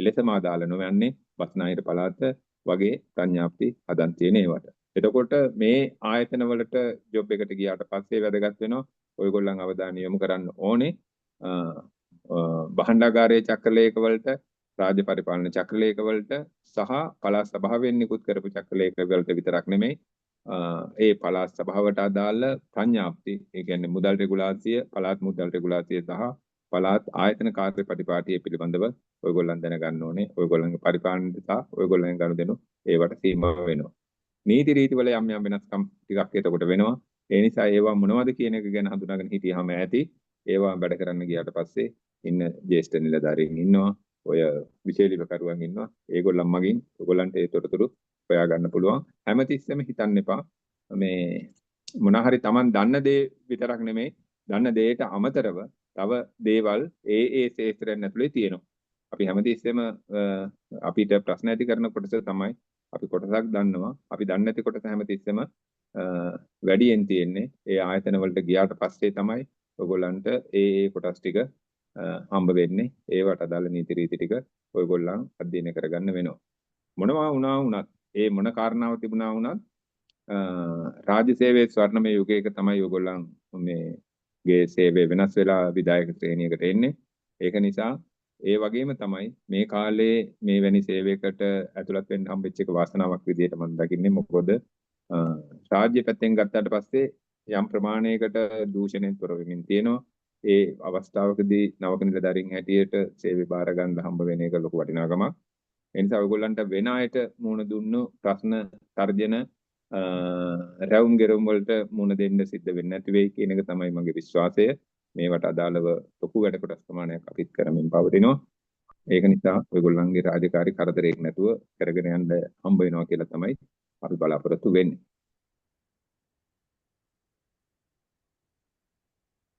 අවුදතුනේ අපි පැය කමාරක් සාකච්ඡා කරලා තිනවා ඔව් සර් එහෙනම්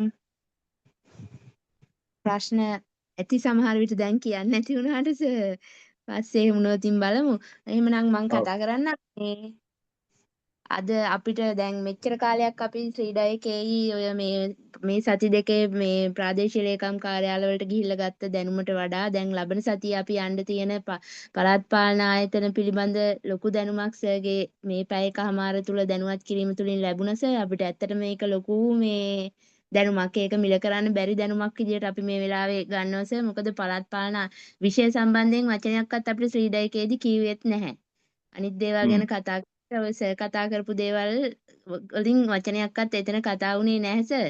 අපේ අයගේ මේ ලොකු ඉල්ලීමක් තිබුණා දේශන සංවිධානය කරන්න කියලා. අර මම චුට්ටක් මේකට නායකත්වය ගත්ත සර් මේ දැන් අපිට සර්ලත් එක්ක සම්බන්ධතා තියෙන හන්දා මේ දැනුම පොඩ්ඩක් ෂෙයා කරගන්න ඕන කියලා තමයි මේක මැදිහත් වෙලා කරේ. මම හිතන්නේ මෙතන ඉන්න ගොඩක් අය සර්ට හොඳ කමෙන්ට් දායි ගෲප් එකේ දායි මම ඒවා එතකොට සර්ට කියන්න සමහර විට මේකෙත් දායි.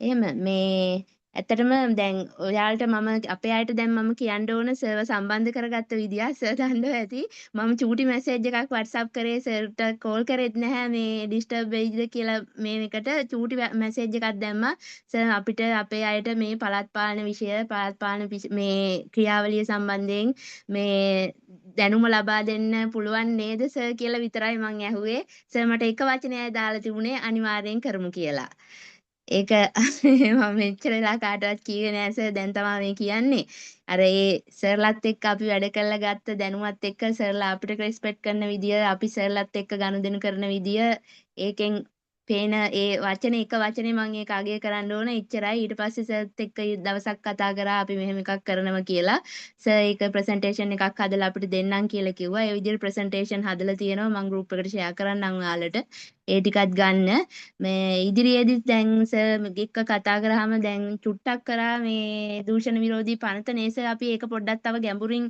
ඉස්සරහදි කරන්න පුළුවන් වෙයි නේද දවසක් දාගෙන ඔව් ඔව් ඔයාලා මේ වැඩට ගියාට පස්සේ ආයතන වලට ගියාට පස්සේ මේ හදිසිය දාගන්න ඕනේ ආයතනයේ ගියාට පස්සේ අපි සාකච්ඡා කරමු ඔව් මේ අපේ අයට ආයේ තව කියන්න ඕන සර්ට පුදුමාකාර දැනුමක් තියෙන්නේ මම වැඩ කරා අවුරුදු 5කට කිට්ටු වෙනවා හිතන්නේ සර් එක අපේ අයට දැන් ඔය ශ්‍රීඩය කෙනුයි ඔය ප්‍රැක්ටිකල් ට්‍රේනින් ගිහිල්ලා කවර් වෙන්නේ නැති මොනම හරි මාතෘකාවක් තියෙනවා නම් සර්ගේ සහයෝගය අරගෙන අපිට මේ වැඩේ කරගන්න පුළුවන් කියන එකත් මම මේ වෙලාවේ මතක් කරනවා මොකද මේ ජාතික විගණන කාර්යාලයේ 95 අවුරුද්ද බැඳිලා සර් මේ වෙනකොට සහකාර විගණකාධිපති විදියට වැඩ කරන්නේ අවුරුදු 30ක විගණන අත්දැකීමුත් තියෙනවා සර්ට. ඒක අපේ අයට ගොඩාක් වැදගත් වෙයි. දැන් ඔයාලා ලබන සතියෙන් පළාත් සභාවලට දාලා අනිවාර්යෙන් කොළඹ මහනගර සභාවට වැටේ.